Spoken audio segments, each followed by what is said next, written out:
In this empire, newborn baby girls were thrown into a river by their own parents.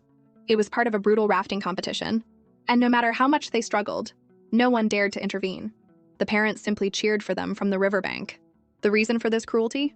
The Empire's Grand Mage had prophesied that the prince would die in a great calamity in 10 years.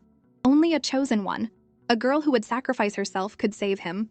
And this rafting race was for now the only way to find her. From his palace, the Emperor lowered his spyglass, his face etched with doubt. "Are you sure one of these useless, crying infants can save my son?" he asked the Grand Mage. After the Grand Mage affirmed it, the Emperor raised the spyglass again. Suddenly, a small figure in the crowd of bobbing baskets caught his eye.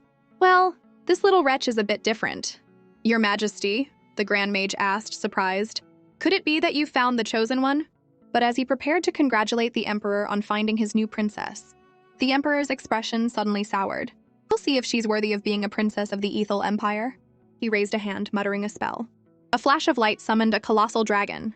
With a single mighty breath, the dragon sent a massive wave crashing through the river, overturning countless tiny boats. Seeing their babies thrown into the water, most parents forgot all about the competition and dove in to save their children. After all, no prize was worth more than their own child. But there were exceptions. Anya's parents were one. They cared only about the race, not about whether she lived or died. Facing the danger, Anya didn't cry. She knew her useless parents couldn't be trusted. So she gripped the side of her little boat with all her might, refusing to be thrown into the water. The Emperor watched the entire scene, a faint smile playing on his lips. He was very pleased with this little girl. "Interesting? She's the one?" He waved a hand, ordering the dragon to bring her back. A moment later, the dragon snatched her up and carried her to the imperial palace. While she was still dazed from being chosen, the Emperor took her from the dragon's claws, held her up by the back of her clothes, and looked at her with disgust. "Little wretch is hideous." Anya's mouth twitched. "You jerk of an emperor, if your eyes are bad, go see a doctor. I'm as beautiful as a fairy, and you have the nerve to call me ugly." The Emperor casually tossed Anya to the Grand Mage with an order. "Raise her for now. If she's useless in 10 years, I'll send her to the afterlife myself. Also, this palace doesn't support freeloaders. Once she turns 3, put her to work."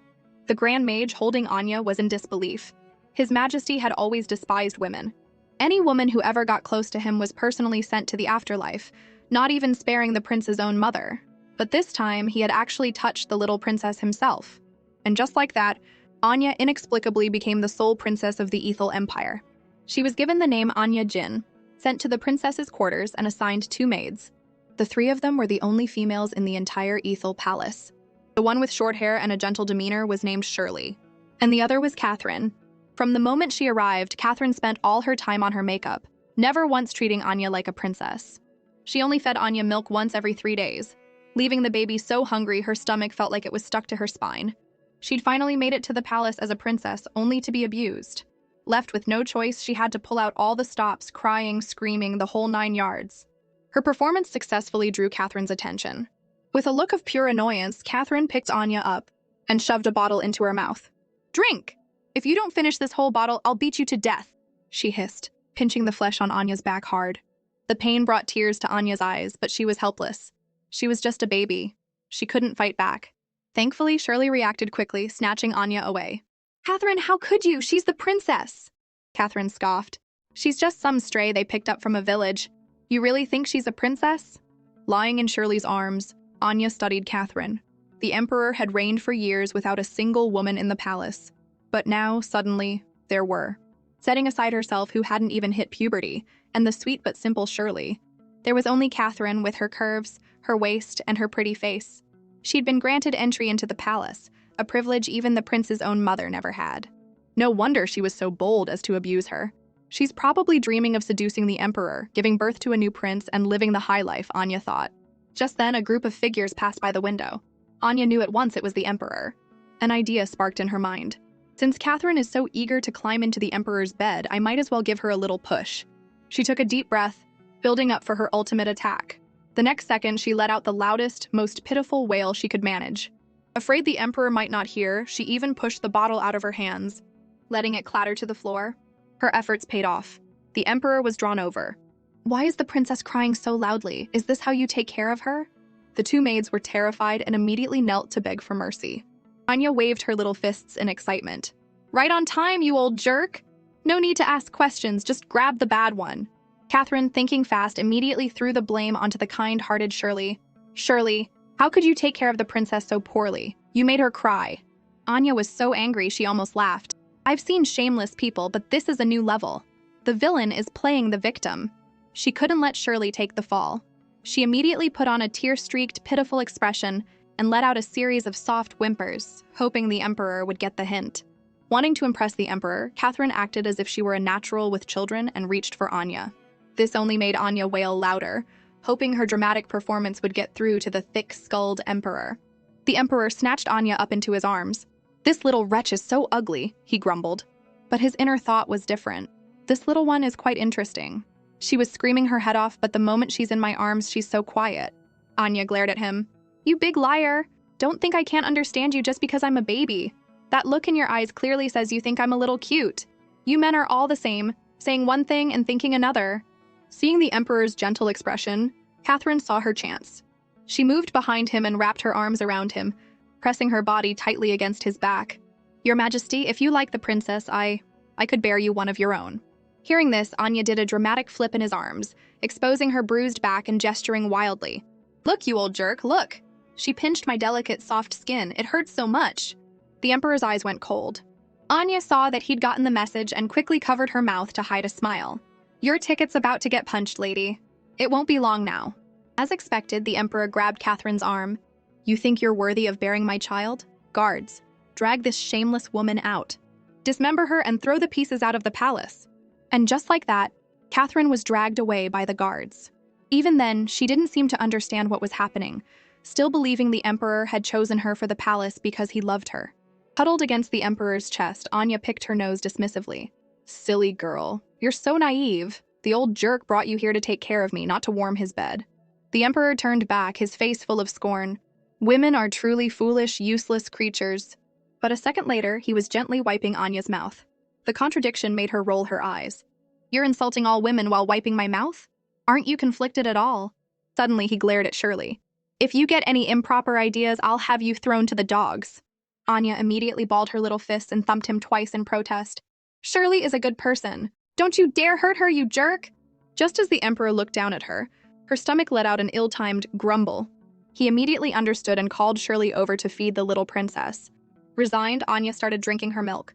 But just as she was getting into it, the Emperor lifted her up again, bringing her face to face with him. Anya clenched her fists and glared. What are you doing, you jerk? I'm not done eating. Don't move, the Emperor said. I'm healing you. He raised his hand and cast a healing spell. A steady stream of energy flowed toward Anya, and in the next second, it was completely absorbed by her body. Anya herself was a little confused. Healing? I don't feel anything. The Emperor also looked shocked. How can this be? The healing magic had no effect? Unwilling to accept it, he increased the magical energy. Shirley panicked. The princess only has minor injuries. That much energy could harm her. But in the end, all of it was absorbed by Anya.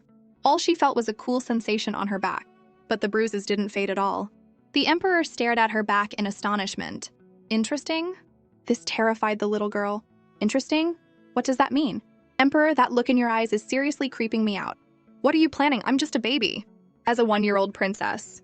All she did was spit on the Emperor's dragon, and she was demoted to a slave. For 3 years, she slept in the woodshed, did the heaviest chores, ate the worst food, and was bullied by the other princesses. One day, 3-year-old Anya was struggling to firewood when a large foot kicked her in the back. She fell hard and the firewoods in her arms scattered. A girl standing nearby mocked her with a saccharine, sweet voice. Oh, my apologies. It's your fault for being as scrawny as a bean sprout. My guard didn't see you and accidentally kicked you like a little puppy. The little princess struggled to lift her head. The girl was Jasmine. After Anya had been thrown into the woodshed 3 years ago, the Emperor had adopted 3 more girls. What was most infuriating was that all 3 had their own palaces and countless servants. And the one before her, Princess Jasmine, was the Emperor's absolute favorite. Anya knew she was out of luck. She quickly scrambled to her feet and bowed in apology. It is my fault for being so small that I confused Sir Gareth. I hope I did not dirty his boot. In her heart, she silently swore that one day, everyone who had bullied her would pay. But even with her groveling, all she got was Jasmine pinning her against a wall and demanding she polish the guard's shoes. All of this was witnessed by the Emperor and the Grand Mage from a tower above. The Grand Mage felt a pang of sympathy for the sensible Princess Jin. But the Emperor's face was a mask of indifference. The weak deserve to be trampled. They aren't worthy of pity. Outwardly, the Grand Mage agreed, but inside he was thinking, this man, always saying the opposite of what he means. He talks so cruelly. But who's been losing sleep over that little girl for the past 3 years, sneaking to her bedside every night to check on her? As if afraid the Grand Mage had seen through him, the Emperor quickly offered an explanation. The only reason I watch her is because I'm afraid if she dies, there will be no one to save my son in 7 years. The Grand Mage just smiled without a word. His Majesty was protesting a little too much. Meanwhile, Shirley was trying to protect the little princess, shielding her with her own body. Jasmine ordered her guard to kick her harder. Anya's heart ached. Shirley, get out of the way, just let me clean his shoes or you'll be beaten to death. But Shirley refused. Even if you've lost your title, you are still a princess. How can you clean a guard's shoes? If word gets out, you'll never be able to marry. Seeing their deep bond, Jasmine smiled cruelly. Since you two are so close, I'll just send you both to the afterlife together. She then ordered the guard to use magic to kill them. The guard's hands glowed with a green light, and a giant green serpent materialized, coiling tightly around them both.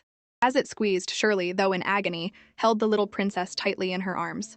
From the tower, the Grand Mage couldn't watch anymore. He quickly reminded the Emperor beside him that they couldn't let Jasmine know about Princess Jin's ability to absorb magic, or their 3 years of planning would be ruined. But when he turned, the Emperor was gone. The moment he saw the guard use magic, the Emperor had leaped from the tower to save his little princess. He summoned his dragon, which lunged forward and tore the serpent to shreds.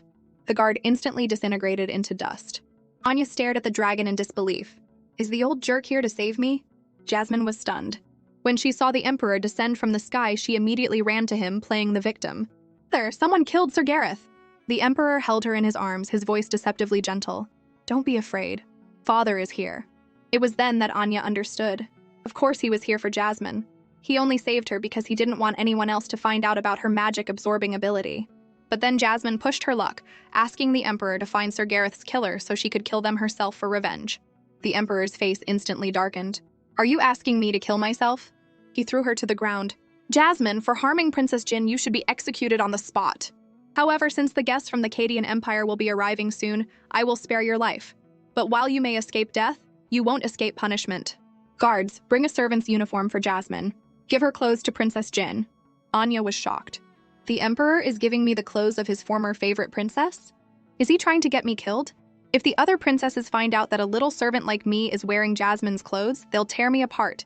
And so the Emperor brought a freshly dressed Anya to the evening banquet. The guests assumed the girl in his arms was Jasmine. Many looked on with envy.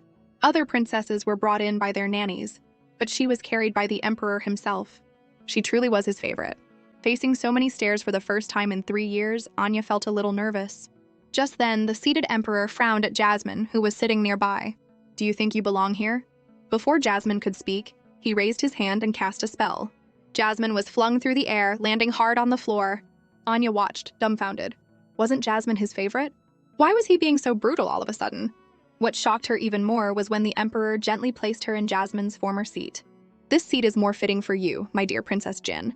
Everyone was stunned. She's Princess Jin? The one who supposedly sleeps in the woodshed? Wasn't Princess Jasmine the favorite? This is different from what our sources told us. Jasmine, who had been thrown to the floor, glared at Anya with pure hatred. It's all your fault father treated me like this. I'll kill you when I get the chance. Then, the Emperor himself picked up a piece of meat and brought it to Anya's lips. Anya was taken aback. For the past 3 years, he had completely ignored her. Why was he suddenly so gentle? Was this another one of his schemes? The Emperor gently wiped Anya's mouth. Seeing her distracted expression, he asked, What are you thinking about, little one?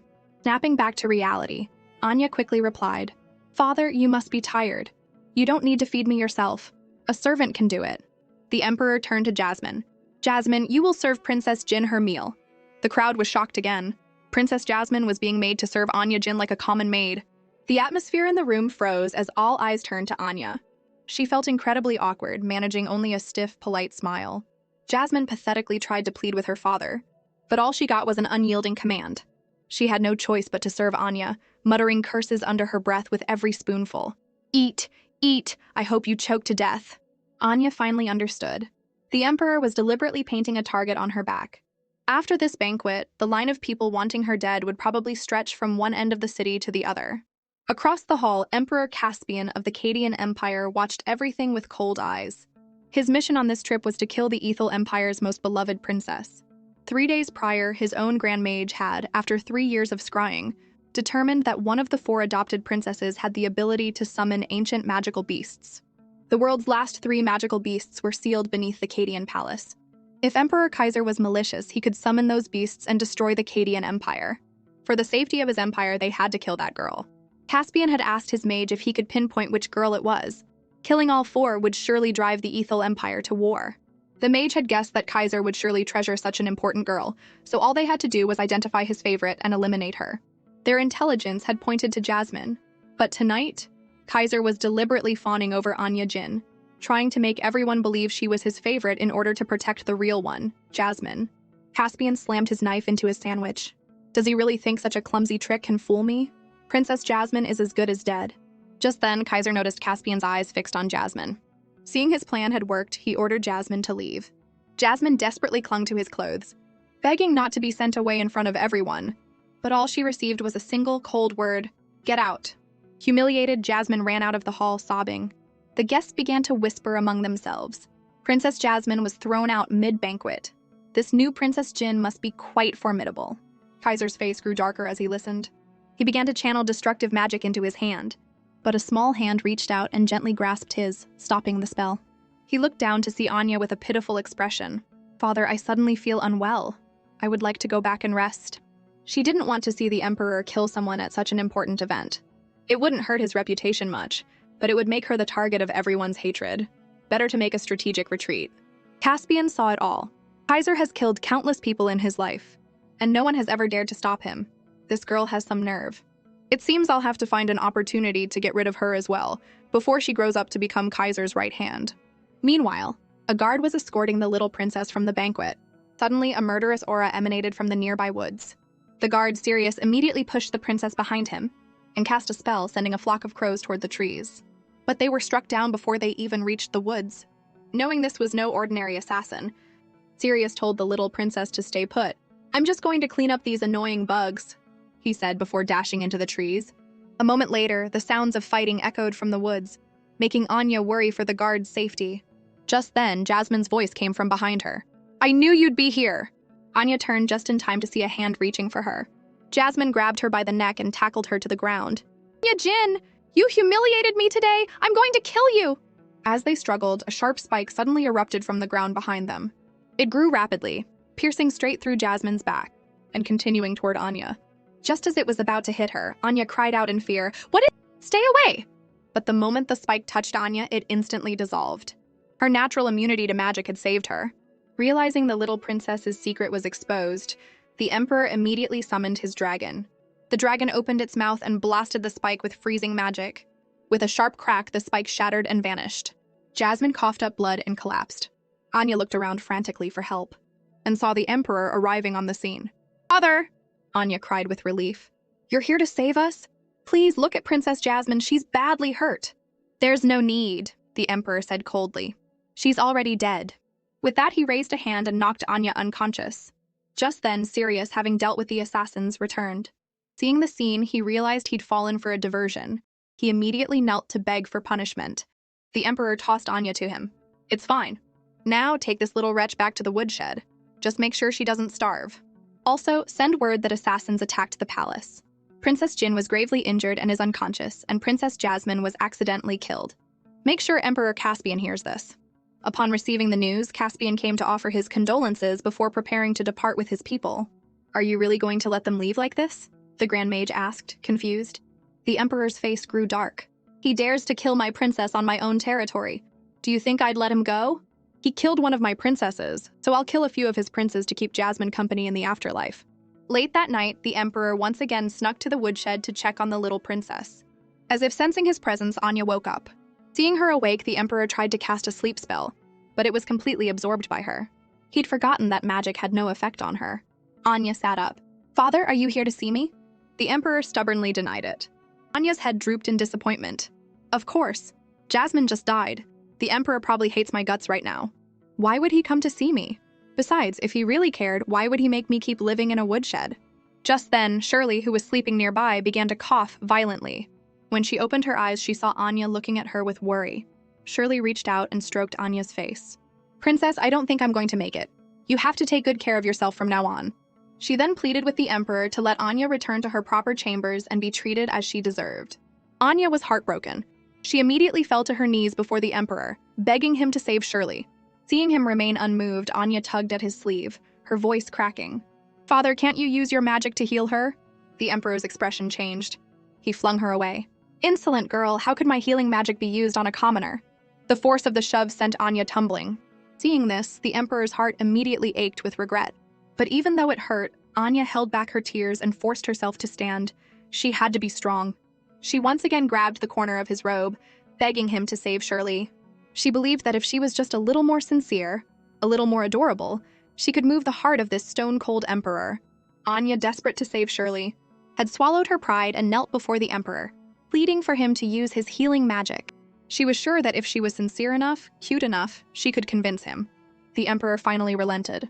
"While I won't heal her myself, I can find someone who will." With a flick of his wrist, he used teleportation magic to summon the sleeping Grand Mage. "Old man, wake up!" The Grand Mage woke up confused. "What's happened? Why has your Majesty summoned me at this hour?" When he learned he'd been brought here just to heal a maid, his eyes widened in disbelief. "I am a renowned scholar, revered by all. How can I be expected to heal a mere servant?" Just then, a small hand grabbed his. "Grandpa, you're so respected by everyone. You wouldn't just let someone die, would you?" Under Anya's earnest pleas, the Grand Mage finally agreed. But as soon as he began the spell, Shirley protested. "Lord Scholar, please stop. A lowly person like me is not worthy of your healing." "Be quiet, Shirley," Anya said, not allowing her to speak so humbly. "Everyone is born equal. There's no such thing as high or low birth. In my heart, you're the most important person. Just let the grandpa heal you. If you feel you owe him, you can repay him by taking good care of me from now on. I'll find a way to thank him myself." Her words not only moved Shirley to tears, but also captured the Grand Mage's heart. She truly is the chosen one. Her thinking, her poise, her charm. She's nothing like those spoiled, delicate princesses. In a short time, the Grand Mage had not only healed Shirley's injuries, but also strengthened her body, making her resistant to most physical attacks. The little princess beamed and thanked him profusely. But the Emperor, standing off to the side, was not pleased. With a cold snort, he turned and left. The Grand Mage hurried after him, endlessly praising how adorable Princess Jin was. But strangely, the Emperor said nothing. After walking a good distance, he finally spoke. "I helped save that maid too, so why did she only thank you and not me? And she said that maid was the most important person in her heart. Does that mean I rank lower than a common servant to her?" Seeing the Emperor's darkening mood, the Grand Mage quickly changed the subject. "Princess Jin has been in the palace for 3 years now. We brought her here to shield the prince from disaster. Shouldn't we arrange for the two of them to meet and build a bond? With a foundation of childhood friendship, it would seem more natural for the princess to willingly sacrifice herself for him later." The Emperor considered this. It made a certain amount of sense. But how should they meet? The Grand Mage suggested an accidental encounter during a picnic. They could stage a small crisis, and at the critical moment, Prince Zane could swoop in for a heroic rescue. A hero saving the damsel in distress never goes out of style. As the Grand Mage got carried away with his own brilliant idea, the Emperor cut him off and told him to arrange the meeting for the next day. The next morning, Shirley took Anya to the royal garden for a picnic. Anya was annoyed. "I don't get what's wrong with the Emperor. Why order me to eat on the lawn? I'm just a servant who sleeps in a woodshed. What does it matter where I eat?" Not far away, the Grand Mage stood with the prince under a tree. "In 7 years," he explained, "you will face a great calamity that may take your life. Only that girl can save you, so you must build a good relationship with her now." The prince looked at the cute girl in the distance. "If she saves me, will she be in danger?" The Grand Mage didn't hide the truth. "The calamity in 7 years is terrible. The girl will have to sacrifice her own life to save you." The prince's expression immediately fell. Just then, a strong wind swept across the lawn, followed by a sudden hailstorm. Shirley quickly shielded the little princess with her body. Anya was baffled. How can it be hailing on such a nice day? She looked up and saw the Emperor's dragon hovering in the sky. "So, father made it hail? Why, is he trying to kill me?" The Grand Mage urged the prince. "Quickly, go save the princess. If you do, she'll be grateful and more willing to sacrifice herself for you later." But the prince loudly refused. He didn't want anyone to die to save him. The Emperor grew angrier by the second. Such weakness. With a flick of his wrist, he used magic to pull the little princess over to him. He caught her and brought her before the prince. "This is my son Zane. Introduce yourselves."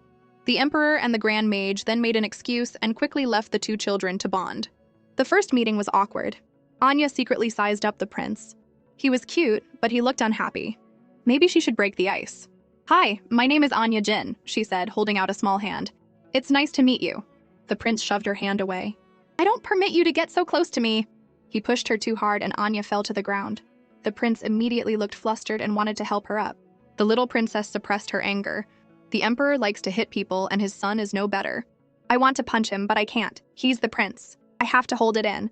Anya smiled and said she was fine, telling him not to worry. She tried to get closer again, but the prince, determined to prevent her from sacrificing herself for him in the future, put on a fierce act.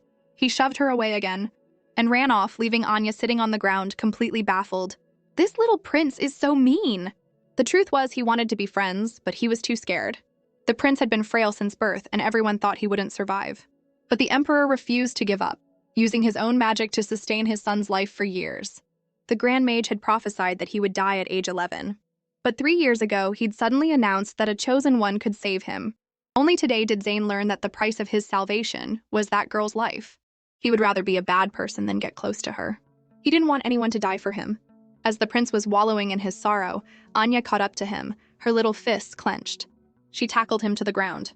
"You call me a commoner? What does that make you? Are you so much better? Did you get to choose to be born a prince?" With that, she started punching him. It hurt, but the prince felt like she had a point. What really made him so much better than her? Just then, a cold voice came from behind them. "What are you two doing?" The little princess turned to see the emperor standing there, his face dark. She quickly got up. The emperor walked over and asked the prince if he was okay. The prince snuck a glance at the pouting princess. Then his face turned red as he said he was fine. The emperor knew his son's face always turned red when he lied.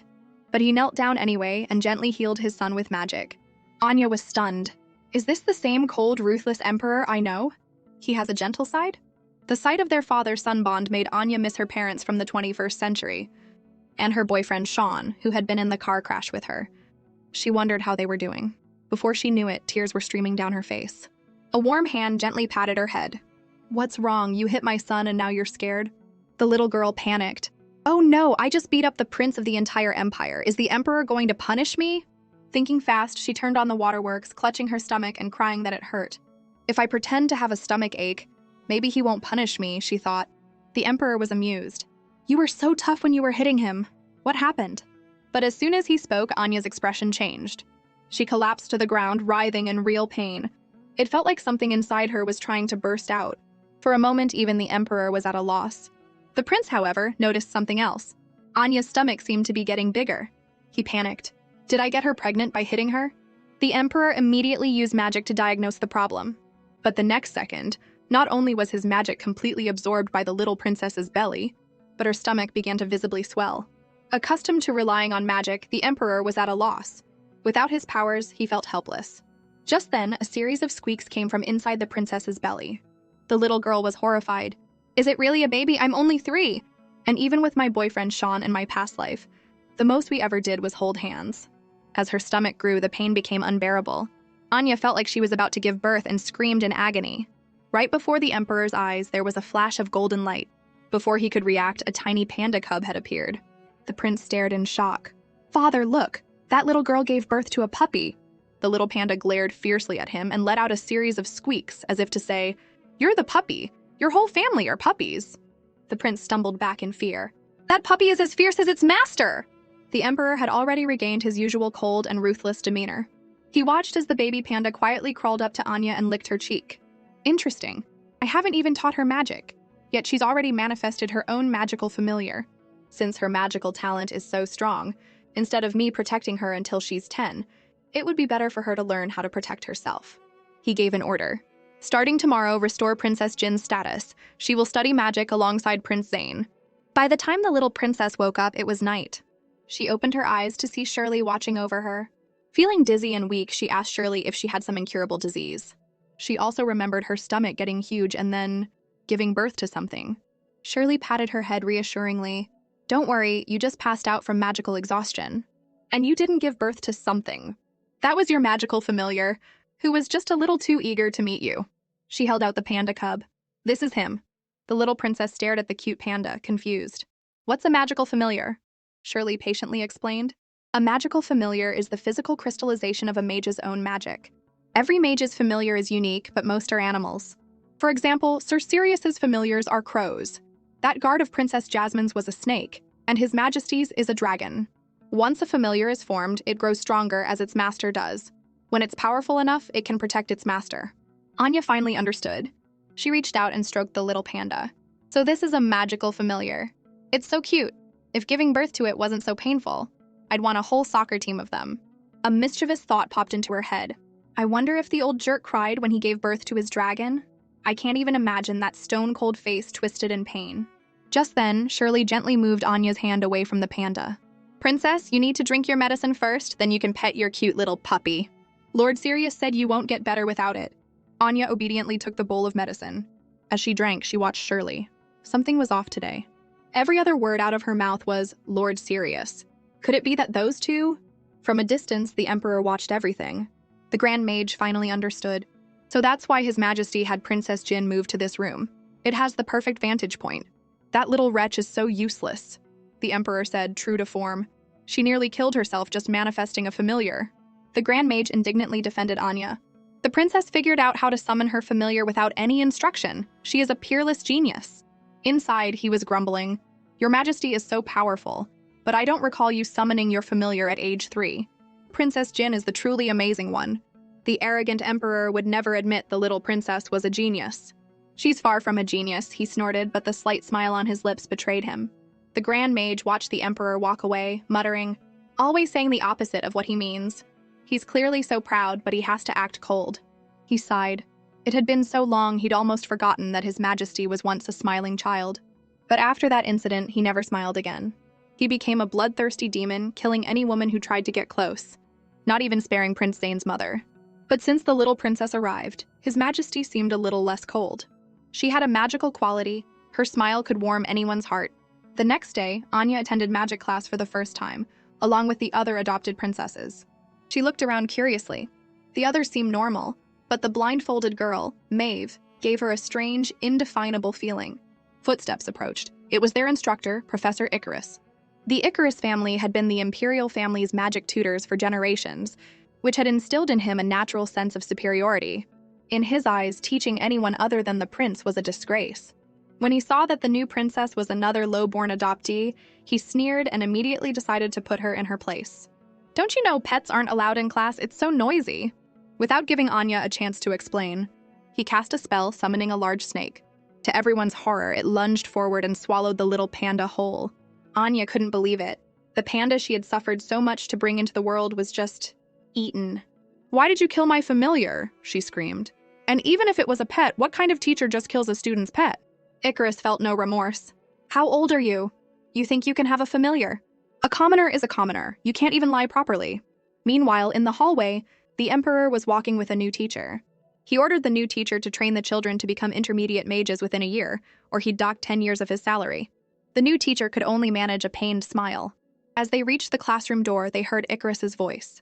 I was personally appointed by His Majesty as the prince's tutor. In here, my word is law. I said no pets, so no pets. And do you know that no matter how I punish you, His Majesty won't blame me? Outside, the Emperor's face grew darker and darker. The new teacher was about to go in, but the Emperor stopped him. Not yet. Let's see what's happening. The two of them began to watch through the window, just like high school principals peeking in on a class. Inside, the injured prince stood protectively in front of the little princess, glaring at Icarus. A frightened Princess Celeste sat on the floor crying, but the blindfolded Maeve was perfectly calm. Now that you're done fighting, can we please continue class? Icarus, on the other hand, was a mess, lying pathetically on the floor.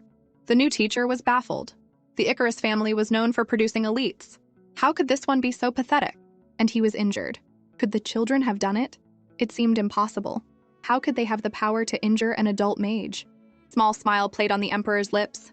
Interesting. He walked into the classroom. Icarus, who injured you? Faced with the Emperor's questioning, Anya felt a pang of fear. Even though Zane was the prince, he would surely be punished for attacking a teacher. It was her fault, after all. As she was debating whether to cover for him, Icarus pointed a trembling finger at her. Your Majesty, it was Princess Jin who injured me. In Icarus's mind, it was simpler this way. He couldn't possibly tattle on the prince to the Emperor. Besides, The prince only went berserk because of this little brat, so blaming her felt perfectly justified. The emperor feigned surprise and stared at the little princess. Anya Jin, did you injure Professor Icarus? Are you aware that he is not only Zane's teacher, but also the son of my own former mentor? Seeing the prince remain silent with his head down, Anya had no choice but to take the fall. She admitted she had hit the professor because he had eaten her familiar, and she'd lost her temper. The emperor crossed his arms, skeptical. A 3-year-old child has the power to injure Professor Icarus like this? Anya nervously fiddled with her fingers and squeaked, "Yes." This old jerk is definitely playing dumb, she thought. He knows exactly what I'm capable of. I just hope he drops it and moves on. In truth, the emperor had seen everything. He was testing his son, but Zane just stood there, avoiding his gaze, showing no courage at all. How could he entrust the empire to him in the future? The emperor was deeply disappointed. Perhaps he needed to choose a new heir. Suddenly, he pointed at Icarus. "Since you claim you hit him, then do it again, right in front of me." Icarus nearly coughed up a lung. "Your Majesty, are you serious?" Anya was just as stunned. Is he crazy? Did he hit his head on the way in? Just then, the prince finally spoke up. "Father, please don't trouble her. It was all my doing." The prince's confession finally eased the tension on the emperor's face. It was a little late, but at least he had spoken up. He was salvageable. But it wasn't enough. The emperor turned his attention back to Anya. "Anya Jin, show me how you hit Icarus, or I'll have you executed." Anya figured she was dead either way, and this teacher had killed her panda. She might as well take him down with her. Steeling herself, she charged at him, swinging her little fists and pummeling him. "This is how I did it," she yelled, demonstrating for the emperor. Her punches landed squarely, making Icarus spit and sputter, but he didn't dare fight back in front of the emperor. How can a 3-year-old hit so hard, he wondered. Could her magic really have awakened? The public humiliation from this low-born brat was too much. He couldn't take it. Icarus secretly cast a spell, summoning a small snake that darted toward the little princess.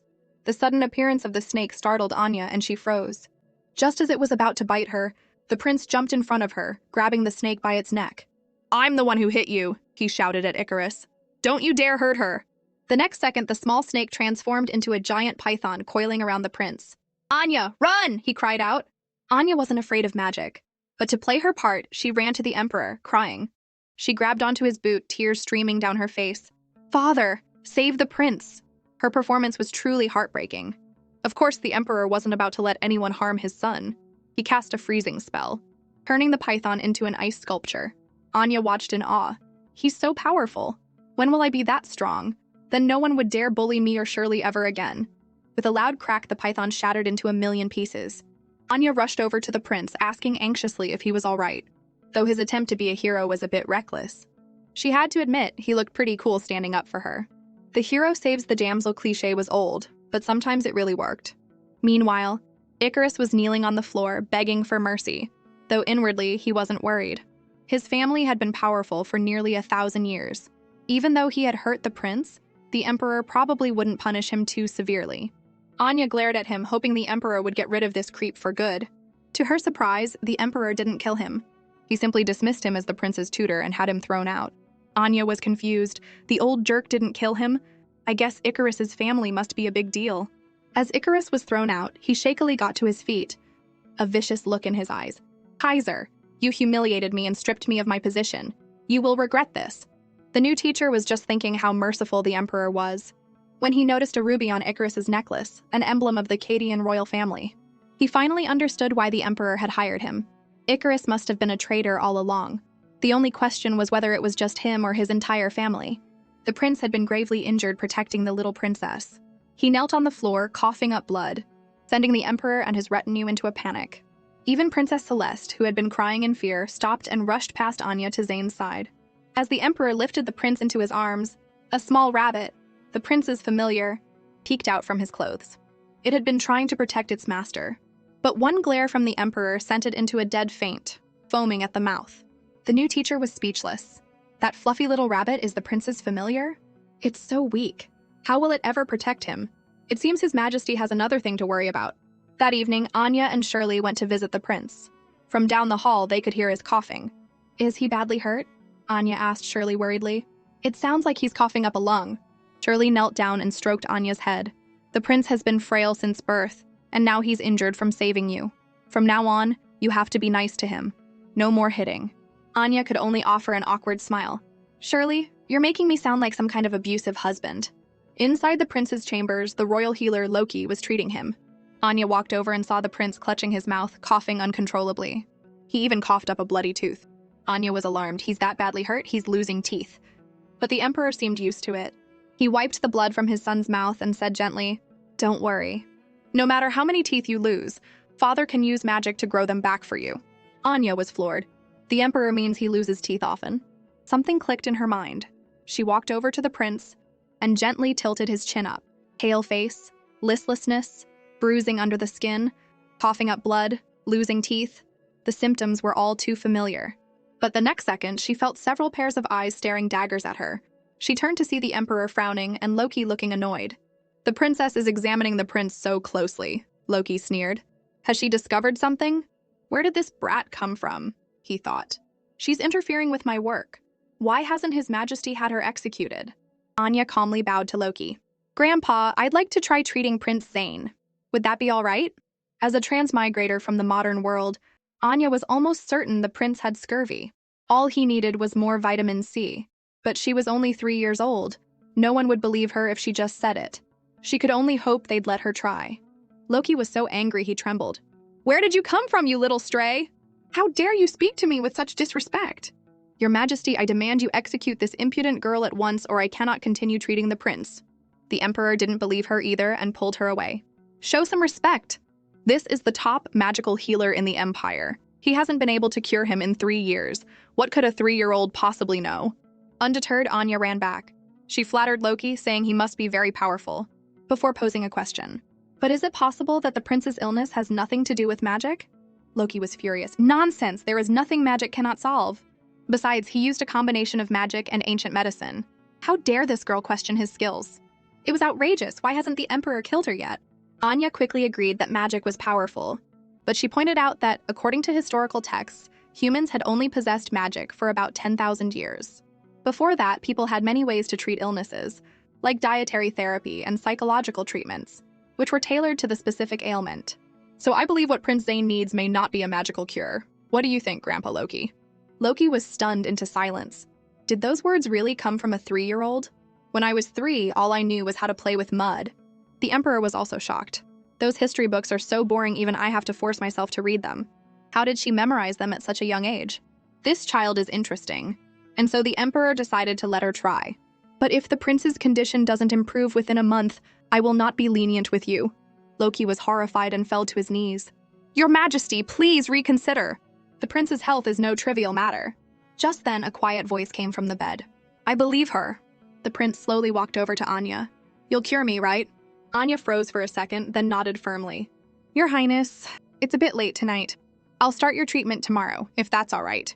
Loki sighed, looking at the 2 children who had made up their own minds. "What am I to do with these kids?" Shirley was terrified. She spent the night packing their bags, ready to risk her life to sneak the little princess out of the palace. "Don't worry," Anya told her. "I can definitely cure the prince." Shirley knew the princess she'd raised was brilliant, but this was the prince they were talking about. Even someone as skilled as Loki had failed. How could a girl who had only read books with no practical experience possibly succeed? "These past 3 years have been hard," Anya said, comforting her. "If I cure the prince, we can have a good life. I don't want to go back to being bullied, and I don't want you to be hurt because of me." Tears welled up in Shirley's eyes, and the 2 hugged each other tightly. All of this was observed by the emperor and the Grand Mage. "If the prince's condition doesn't improve in a month?" The Grand Mage asked, "Will you really kill Princess Jin?" "No," the emperor replied without hesitation. The Grand Mage was surprised, thinking for a moment that His Majesty had finally realized he was deeply fond of the little princess. But then the emperor added, "In 7 years, she still has to sacrifice herself to save Zane. Therefore, she cannot die yet." The Grand Mage was speechless. "Your logic is flawless, Your Majesty. I can't even argue." Just then, the emperor asked, "That little wretch said she's read many books. Why do I know nothing of this?" The Grand Mage explained.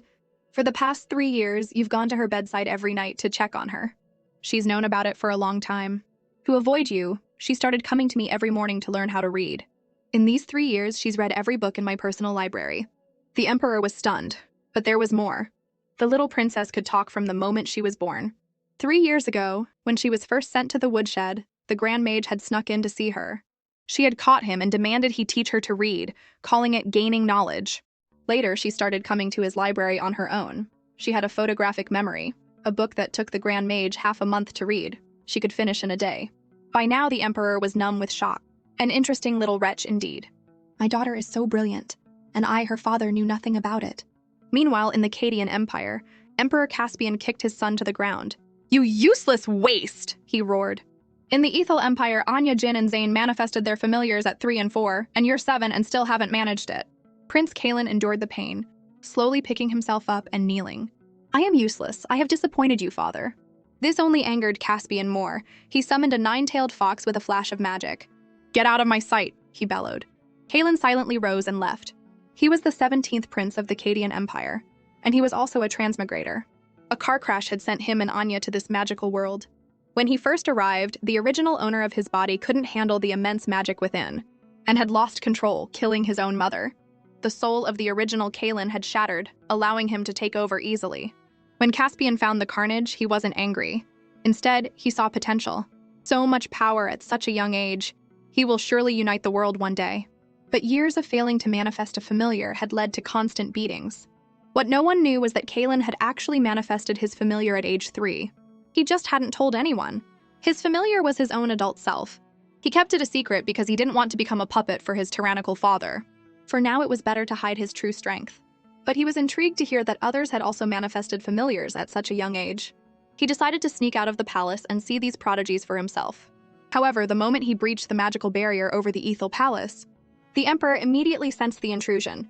Instead of attacking, he sent a telepathic message, summoning the intruder to him. Kalen was surprised he'd been discovered so quickly, but he had no choice but to go. When the Emperor saw that the intruder was just a boy, he asked him if he had a death wish. Kalen, of course, said no, but the Emperor ignored him. Since you want to die, I'll make it quick. He summoned his dragon and attacked. Kalen barely dodged the strike. Realizing he was outmatched, he used the chaos to escape. The Emperor looked at the blood on the ground and smiled faintly. This young man is interesting. In a hidden corner of the palace, Kalen coughed up blood. His magic depleted, he reverted to his child form. He couldn't believe how powerful the Ethel Emperor was. Caspian was a fool for even thinking he could kill him. But that wasn't important right now. He needed to find a place to hide. He didn't notice the small spectral dragon claw latched onto his boot. The 3-year-old princess, trying to use a toilet for the first time in her little life, was nearly crushed by a boy falling from the sky. She was so shocked she couldn't move. Just as he was about to hit her, the boy used the last of his magic to create a shield, protecting her at the last second. Anya stared at the boy, who was now sitting nearby, grimacing in pain. Who is he, she wondered. I didn't know Prince Zane had a brother. But before she could ask, there was a loud crack. She turned to see her toilet, her beautiful porcelain toilet, shattered and leaking everywhere. Anya's heart broke. That was one of only 2 toilets in the entire palace. Most mages didn't need them. A simple cleansing spell was all it took. My toilet! You died a tragic death! Kalen was dumbfounded. What is wrong with this girl? She almost died and she's crying over a toilet? For safety, he decided to get the wailing girl out of there. Just then, the dragon claw on his boot tightened. He realized he was being tracked. The Emperor would be here soon. He had to get it off. Anya instantly recognized the claw as belonging to the Emperor's dragon. That meant this boy was a bad guy, and the Emperor wanted to kill him. What are you still doing here? Kalen suddenly snapped at her. Get out of here before I decide to silence you permanently. He was actually worried the Emperor would arrive and hurt her. She looked like an ordinary person with no magic. He just wanted to scare her away, since Kaiser had a habit of killing any female who got too close. Seeing Anya just stand there, Kalen conjured another spell to frighten her. He didn't know she was immune to magic. Though the spell didn't affect her, she pretended to be scared, wanting to see if this boy was really a bad person. A few steps later, she staged a dramatic trip and fall. As she went down, her hand brushed against the dragon claw. The irremovable tracking spell instantly dissolved into energy and was absorbed by her. Anya understood immediately. I can only absorb the Emperor's magic. This boy's magic doesn't affect me, which means he doesn't mean me any harm. He's not a bad guy. Kalen stared at the vanished claw, stunned. It must be a coincidence. This girl doesn't even know basic magic. How could she absorb something like that? My fire spell must have burned it off. As he was lost in thought, Anya's voice piped up. Hey, what are you staring at? Help me up! I fell and it hurts! Kalen snapped out of it and helped her to her feet. Just then, a voice called out from the distance. Princess! Are you there? Please answer me! It was Shirley. She had woken up to find Anya gone and had brought Sir Sirius to help her search. She was on the verge of tears with worry. Sirius gently reassured her that the palace wasn't that big and they would find her. Staring at the handsome and kind Sir Sirius, Shirley froze, blushing. Hiding behind a corner, Anya watched them and grinned. My silly Shirley is about to be stolen away by a handsome man. Not wanting to worry them any longer, she stepped out. Shirley rushed over and hugged her tightly. Anya comforted her, explaining that she had just gone to the bathroom and didn't want to wake her. Sirius smiled at the touching scene, but then he sensed something was wrong. He whirled around and stared at the corner. "Who's there?" he shouted. Anya's heart leaped. Oh no, is he going to find the boy? The person who stepped out was Icarus. Sirius frowned. "What are you doing here so late?" Icarus scratched his head. "His Majesty just dismissed me, and I was feeling down, so I went for a walk. I didn't mean to interrupt your date." Shirley's face turned bright red, and she was about to deny it, when Sirius cast a spell without a word. With a loud bang, the wall Icarus was leaning against exploded. Anya and Shirley stared at the rubble, their hearts sinking in unison. Now our toilet is truly gone for good. Icarus, however, was filled with rage. How dare he? I was the prince's tutor.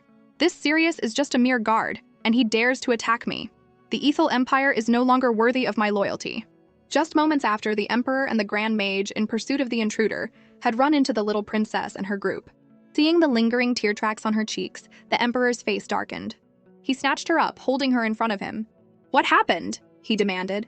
"And why are you out here so late? Why were you crying?" There was no way the little princess was going to tell the jerk Emperor that she was crying because she had to use the bathroom and her toilet had just been blown up. It was just too embarrassing. So she quickly made something up, explaining that she was just bored and taking a walk and that she'd gotten some sand in her eye. The Emperor obviously didn't buy that ridiculous story. She was clearly crying her heart out but refused to tell the truth. Was she protecting that young man? Seeing the Emperor's expression turn sour, the princess figured he'd already guessed she was the one who helped the boy. Her only option was to turn on the cuteness full blast and hope she could charm her way out of it. The Emperor couldn't believe Anya was lying so blatantly to his face for that intruder, but he couldn't exactly call her out on it, so he took his anger out on the others. "And why are the rest of you here?" Icarus, trembling, said he was just passing by. Sirius calmly stated the same. This infuriated the Emperor. "What a coincidence, all of you just passing by." He tossed the little princess to Sirius. "From now on, no one is allowed out for a midnight stroll without my permission." With that, he turned and stomped off. The Grand Mage sighed, his old bones protesting as he hurried to catch up. Once they reached the garden, he finally asked, "Your Majesty, are you still suspecting that Princess Jin let that young man go?" That was the wrong thing to say. The Emperor's anger flared up again. What reason could she possibly have to lie to me for an intruder? But instead of placating him, the Grand Mage added fuel to the fire. "Your Majesty, you yourself said that young man was quite handsome. Little girls have a soft spot for good-looking men. It's perfectly reasonable, isn't it?" Pang of jealousy shot through the Emperor. He snorted. "Compared to me or even to Sirius, that man isn't even a tenth as handsome." The Grand Mage was speechless. "You're the handsome one, whatever you say is right," he thought. But he still had to calm the Emperor down. An idea suddenly struck him. "Your Majesty, could it be possible that the young man threatened Princess Jin? He's quite powerful, after all. He broke through your barrier all on his own. Princess Jin is only a 3-year-old child. She couldn't possibly fight him. She must have been threatened." The Emperor considered this. It made sense. His concern over who was more handsome vanished. Someone in this world dared to treat his daughter that way? They had a death wish. He immediately decided to have John train Princess Jin and the others to become ultimate mages within 6 months, or he'd dock 20 years of his salary. He also assigned Sirius to be Princess Jin's personal bodyguard. If anything happened to her, it would be on his head. The next morning, the little princess brought an apple to the prince's quarters, ready to start his treatment. But when she walked in, she saw the prince drinking a bowl of green, poison-like liquid that smelled foul enough to wake the dead. She immediately dropped the apple and rushed over, snatching the bowl from his hands. "Drinking this stuff would kill you, or at least leave you half dead." Loki slammed his hand on the table. "Princess Jin, what is the meaning of this?" The princess quickly explained, "Grandpa, don't be angry. I don't mean any harm, I just wanted to ask what this green stuff is. It looks terrifying." Loki could see she was afraid he was trying to poison the prince. He sighed and took the bowl back. "This is the heart's blood of a rare dragon whelp. The prince is weak and can only consume liquids, but he has trouble digesting ordinary food. Only the heart's blood of a dragon whelp can be absorbed by his body. It's been this way for years." The little princess meekly asked, "Can he eat apples?" Loki was aghast. How could the noble Prince Zane eat such a low-class, non-nutritious thing? "Are apples low-class?" she asked, confused. "If not apples, what about other fruits? Dragon fruit, kiwi, bananas, grapes?" Can't he eat any of them? Loki vehemently refused. Such inferior things are not fit for our prince to eat, and he wouldn't eat them anyway. Anya finally understood why Prince Zane was so sick. He had grown up without ever consuming any vitamin C. If it weren't for the jerk emperor's magic and all these high-grade medicinal herbs, the prince would have been long dead. She decided she had to find a way to get him to eat fruit, or the complications from scurvy would make his life a living hell. But as she was trying to come up with a plan, a guard burst in. Princess Jin, it's terrible. You have to come back to your palace. Miss Shirley is fighting with someone. Inside the prince's palace, Shirley was desperately clinging to the little princess's mother, trying to stop her from leaving. The mother, holding a priceless vase in her hand, kicked at Shirley with her foot. My daughter is His Majesty's favorite, Princess Jin. Who are you, a mere maid, to stop me? Her husband, busy prying diamonds off the wall, chimed in. That's right. We're just taking things that belong to our own daughter. What's wrong with that? The shrewish mother then gave Shirley a hard kick, sending her sprawling, and yelled at her 3 sons, What are you standing around for? Grab anything valuable. Your sister's things are your things. The 2 older sons immediately started hauling things away. Only the 3rd son stood frozen, trembling. He felt it wasn't right to take things without his sister's permission. Shirley stared in disbelief. She couldn't understand how such a sweet and sensible little princess could have parents who acted like common thieves. Seeing the room being emptied, she panicked and tried to stop them again. This may be the princess's room, but these things belong to Prince Zane. Are you trying to get the princess killed? The father kicked her to the ground. You idiot! Anya is living in the prince's palace at such a young age. In another 10 years, she'll belong to the prince too. By then, the emperor and I will be family. What's this talk about being killed? He then noticed how resilient Shirley was. When Anya gets here, he thought, I'll have her give me this girl to take home as a worker. Just then, an angry voice rang out, Stop right there! The little princess arrived with the prince and Loki. The mother's face immediately lit up with a familiar-looking smile. You must be Anya. You've grown so much in 3 years, and this handsome young man must be the prince, I presume. She then made a show of patting the little princess on the head. Seeing the ransacked room and Shirley on the floor, Anya flew into a rage and slapped her hand away. Who's Anya? I don't know you. Get out. The mother's face darkened, and she instinctively raised her hand to strike. What did you just say, you ungrateful brat? But she suddenly felt 2 terrifying gazes on her. She looked up to see the prince and Loki staring at her with murderous intent. She quickly forced a laugh. Anya, dear, we're your mother and father. You can't speak to us so rudely. I'm not kidding, Anya shouted at them. And I don't consider you my parents. Get out of here right now. Seeing the little princess's furrowed brow and determined eyes, the prince's heart ached for her. Her parents hadn't visited her once in 3 years, and now that they had, this was the scene. She must be heartbroken. He took her hand and stepped forward. Since Princess Jin says she doesn't know you, you should leave. Hearing this, Anya's father kicked Shirley again and strode angrily toward his daughter. You think you can treat your parents like this just because you're a princess? You dare to tell us to get out? I'll beat you to death. Seeing the man raise his hand to strike her, the prince cried, Anya, watch out! But the little princess had no intention of dodging.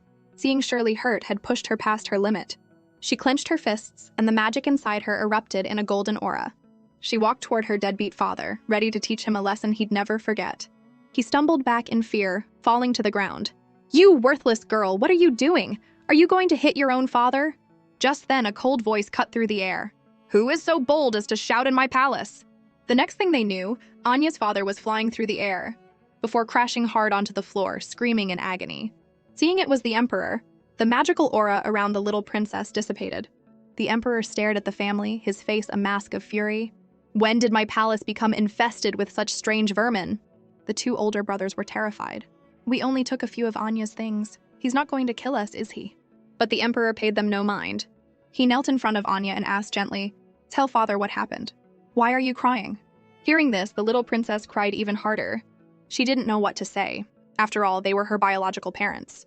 The emperor understood. He stroked her head. If you don't want to talk about it, you don't have to. But remember this. My princess does not need to cry when she's been wronged. If you're wronged, you hit back. He then gave an order. Drag this couple and their 2 sons out and whip them. Do not stop without my permission. Their 2 sons were also whipped until their skin split, screaming for their parents to save them. The 3rd brother couldn't bear to watch. He mustered his courage and walked over to the little princess, forcing a smile as he begged her for mercy. His body trembled as he pleaded with her to spare his parents and 2 brothers. Seeing his brother's smile, so familiar, reminded the little princess of herself. How many times had she been heartbroken and wanted to cry, but forced herself to smile just to get someone to grant her request.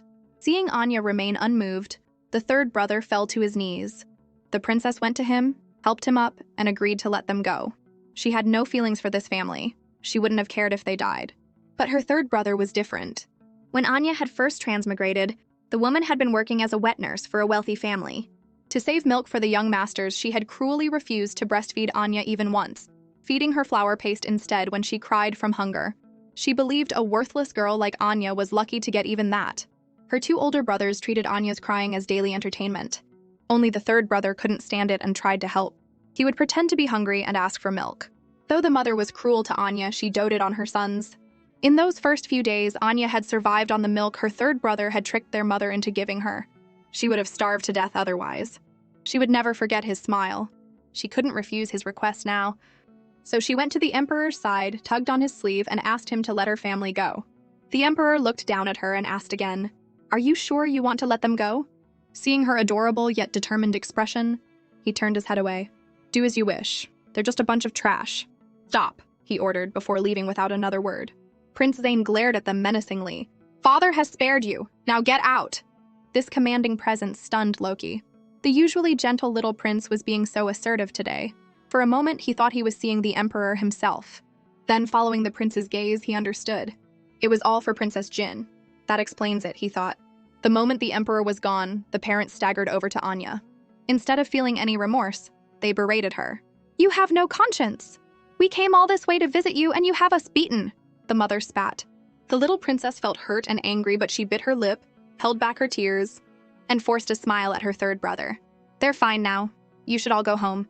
Her third brother wiped away her tears, promising that once they left, he would convince their parents never to bother her again. But on the other side of the room, the mother kicked her second son. "What are you standing around for? Hurry up and take the things we gathered. How else are we going to pay for your medical bills?" The father, already picking up a bag, agreed. "That's right. Your heartless sister won't even spare us this little bit of money, will she? We're old, it doesn't matter, but you boys are young. You can't have scars all over you.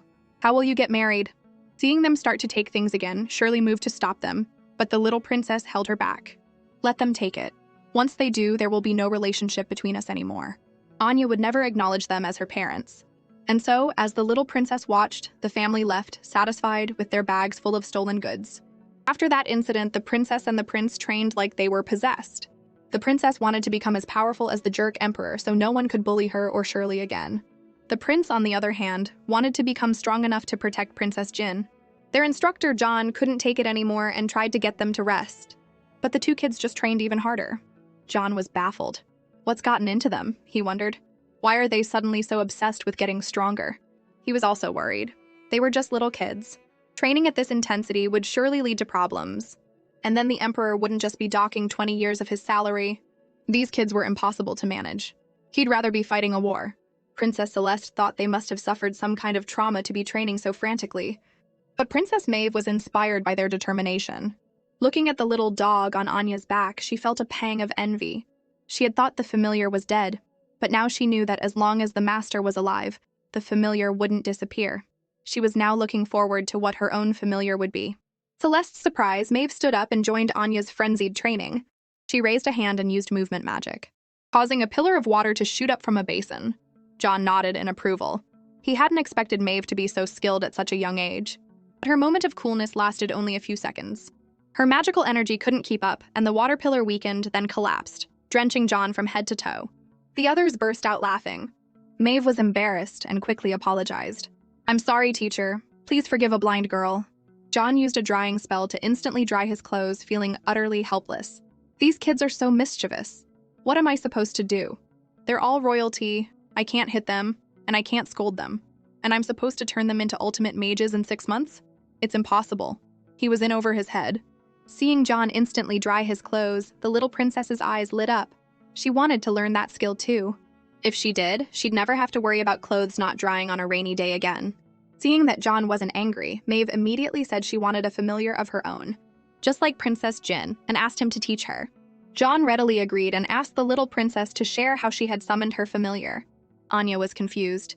"Aren't they born? The first time I gave birth, it really hurt. Then, after Professor Icarus's snake ate it, I thought it was gone for good. But then I gave birth to it again a few days ago. It didn't hurt as much the second time. The others stared at her, speechless. The little princess felt a little self-conscious under their strange gazes. Did I say something wrong? Aren't familiars born? To break the awkward silence, John cleared his throat. Familiars aren't born. They are summoned after you've completed your training. When you've cultivated enough magical energy, your body will convert that energy into a familiar corresponding to your magical affinity. Then, you gather the magic in your body and use your will to guide it out from your palm or fingertips. John then demonstrated, summoning a small lion. The princesses were instantly envious. Don't be fooled by how cute it is now, he explained. On the battlefield, it's a lion that can kill 1,000,000 enemies. The little princess was mortified. So I'm the only one who gives birth to my familiar? And here I was wondering how the jerk emperor gave birth to such a huge dragon. Turns out the joke was on me. In the middle of the night, she had to go to Princess Celeste's room to borrow her toilet, because the one in her woodshed had been blown up by Sirius, and now Celeste's was the only one left in the entire palace. Watching Anya leave, Celeste was puzzled. The princess's magic seems even a little stronger than the prince's. Why won't she learn the basic cleansing spell? Meanwhile, Sirius was reporting to the jerk emperor that spies from other countries had infiltrated the palace. They had been captured, and General John was interrogating them. After a moment's thought, the emperor told him not to kill them after the interrogation, but to send them back to their own countries completely unharmed. Sirius was inwardly shocked. His Majesty's move is ruthless.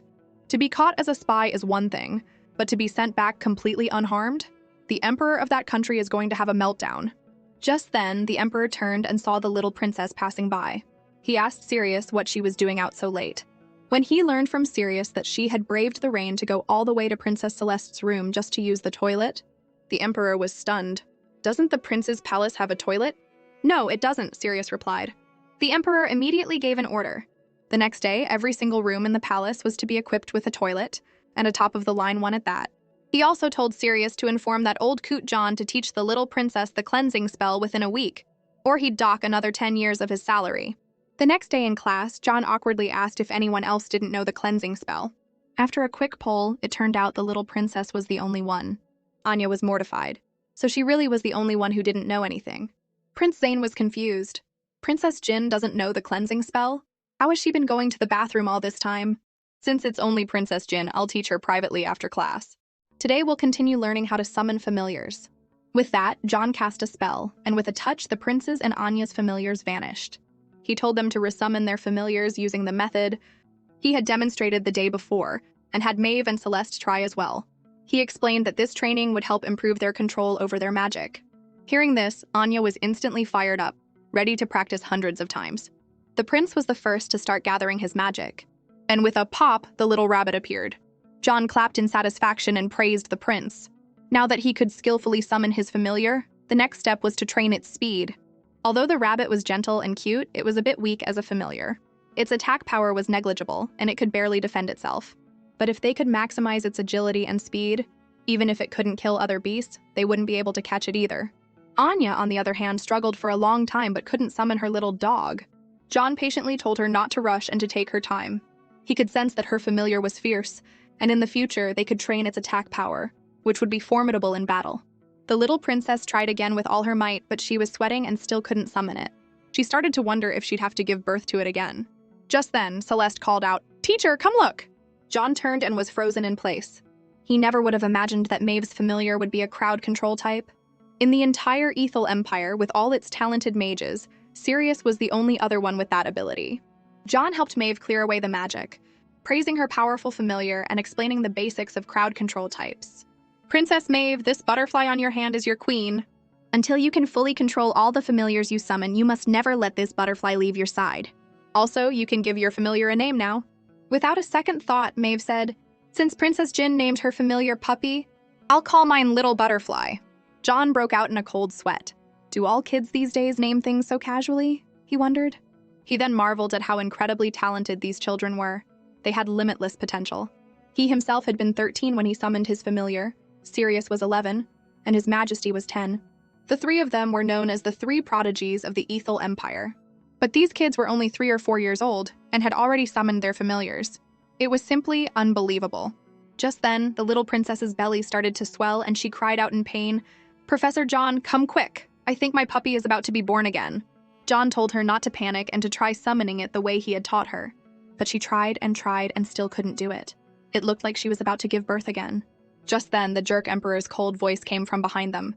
"Go eat that little wretch!"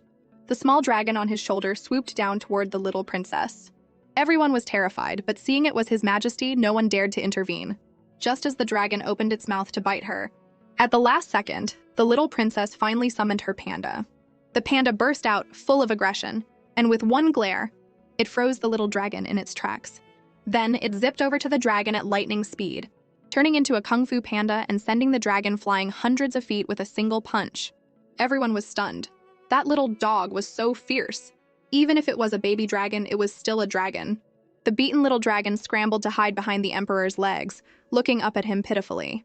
But the jerk emperor ignored it and simply asked the little princess, "Have you learned how to summon your familiar now?" Anya finally understood. The emperor had sent his dragon to eat her just to help her summon her magic. She happily replied, "I've learned." She then asked if he had come looking for her specifically. The emperor, true to his nature, would never admit it. "There's a child outside your room who wants to see you," he said flatly, before turning to leave with his little dragon. Confused, the little princess returned to her room to find her third brother standing there anxiously, while Shirley was crying in a corner. She knew something was wrong. After being beaten at the palace, her parents had been furious, smashing things at home. Then, unable to contain their anger, they went to Shirley's family's house, not only beating Shirley's parents, but also taking over their home. Hearing this, the little princess's face darkened. She had shown them mercy, but instead of repenting, they had done something so despicable. She was completely done with them now. Seeing Shirley cry, Anya's heart ached. She gently wiped away her tears, feeling guilty for dragging her into this. Shirley tearfully begged the princess to save her parents. Anya wanted to say yes, but she didn't know what to do. Should she go to the jerk emperor? She had already begged him to save Shirley once, which had displeased him. Would he help again?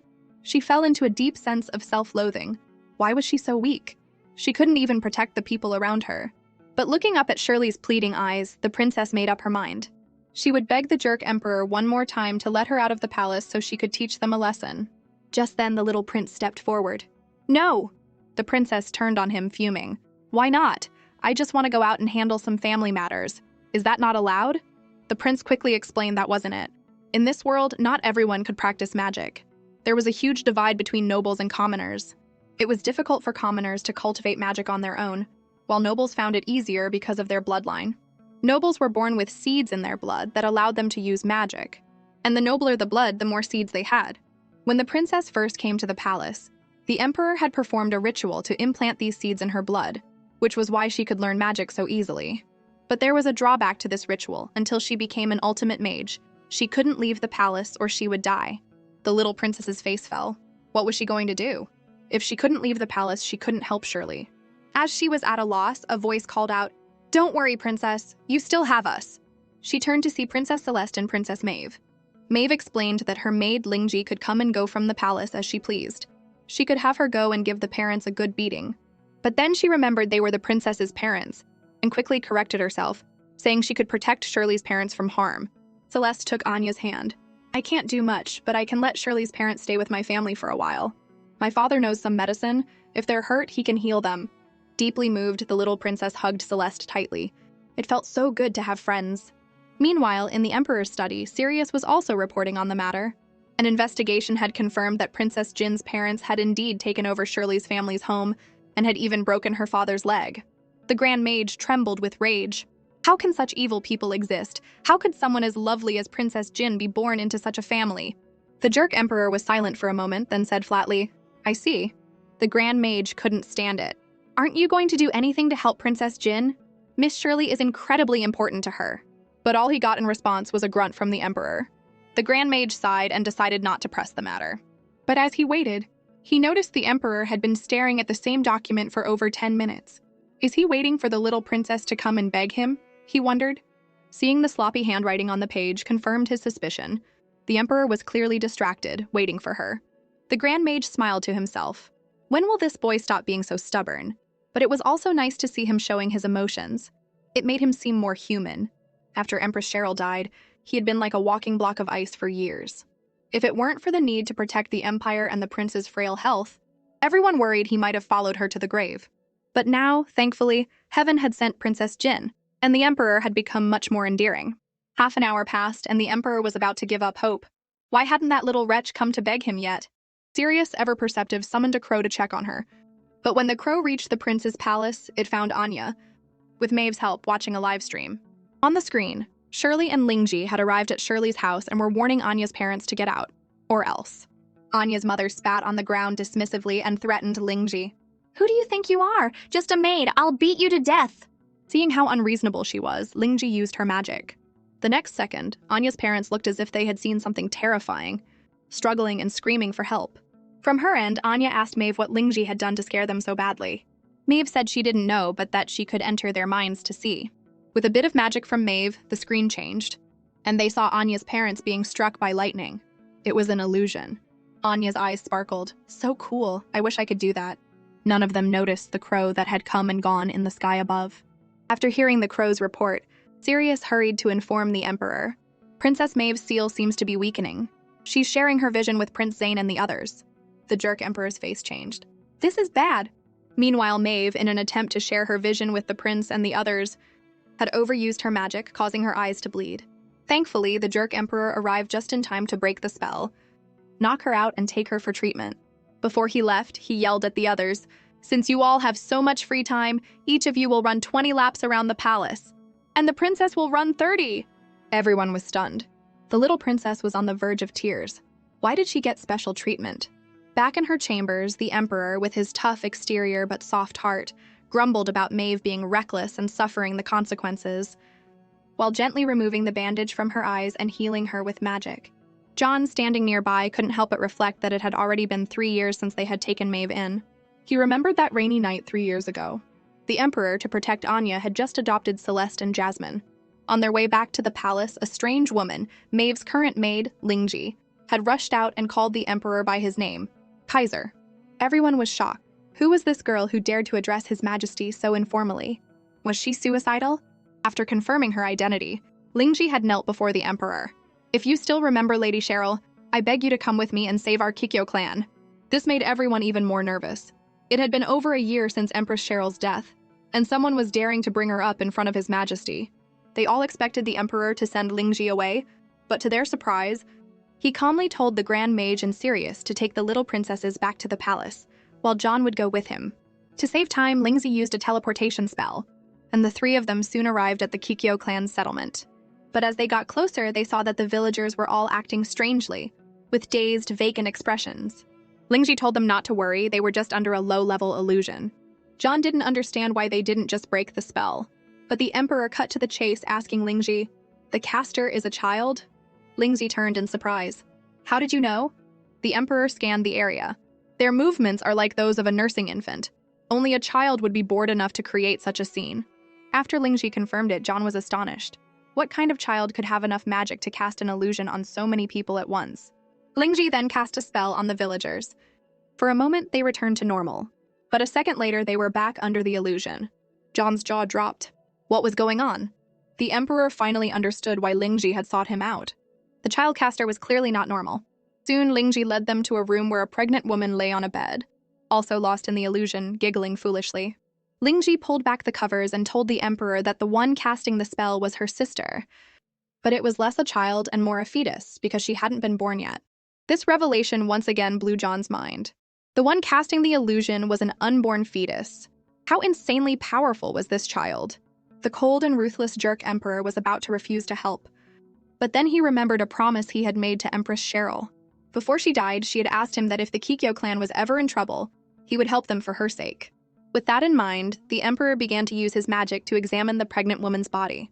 He told Lingji to leave, that he and John would handle it from here. He also instructed her that no matter what she heard, no one was to enter. Seeing Lingji leave without hesitation, John started to panic. "Your Majesty, it's just the two of us men in here with a pregnant woman. Is this really okay?" The Emperor ignored his panic and gave him instructions. "In a moment, I will use my magic to induce labor while suppressing the fetus's magic. You will deliver the baby." John nearly choked. He thought he must have misheard. "Your Majesty, are you serious? You want a grown man to deliver a baby?" After the Emperor confirmed it, John was on the verge of tears. Why not call Miss Lingji to do it? The jerk Emperor's face was grim. "This child is special. If a member of her own clan delivers her, they could be harmed. It has to be you and me. But while the curse on me is suppressed, I can't touch another woman for too long, especially an adult. So it has to be you." Without giving John a chance to refuse, he began to cast the spell to induce labor. John was completely defeated. "You're a real piece of work, Your Majesty.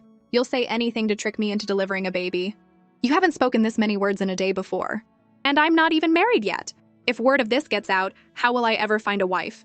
When the time was right, the Emperor grabbed him and pushed him toward the bed. With no other choice, John, his face beet red, helped deliver the baby, silently lamenting his lost innocence. Outside, Lingji waited anxiously. After a while, she finally heard a baby's cry. With the Emperor's permission, she rushed into the room. Seeing the swaddled infant, she was overjoyed. "Is this my sister?" "Don't celebrate just yet," the Emperor told her. "This child has a special kind of magic in her. I'm afraid she won't live long. But for Cheryl's sake, I can take her back to the palace, adopt her as my daughter, and protect her." As they were leaving, Lingji ran after them. She was willing to give up her position as the Kiko clan's holy maiden just to be able to go with them. She would be a common maid in the palace, just to take care of her sister for the rest of her life. Back in the present, hearing that Maeve was injured, Lingji rushed in. The Jerk Emperor handed the healed Maeve to her and gave her a warning. "From now on, she is not to use any magic without my permission.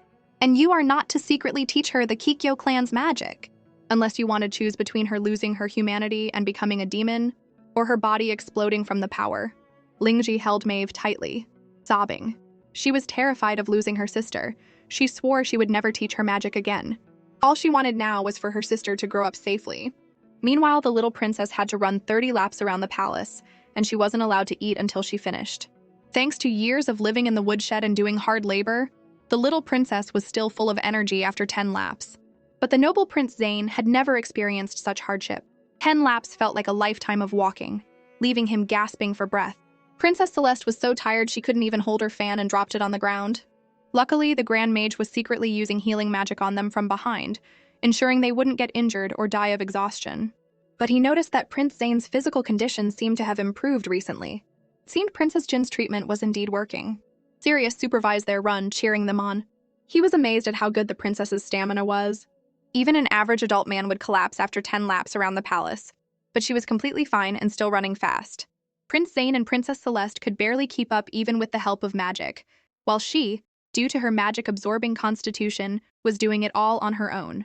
This child had limitless potential. Just then, the Jerk Emperor, having finished treating Maeve, walked over and asked Sirius, "It's been this long, and the three of them still aren't done?"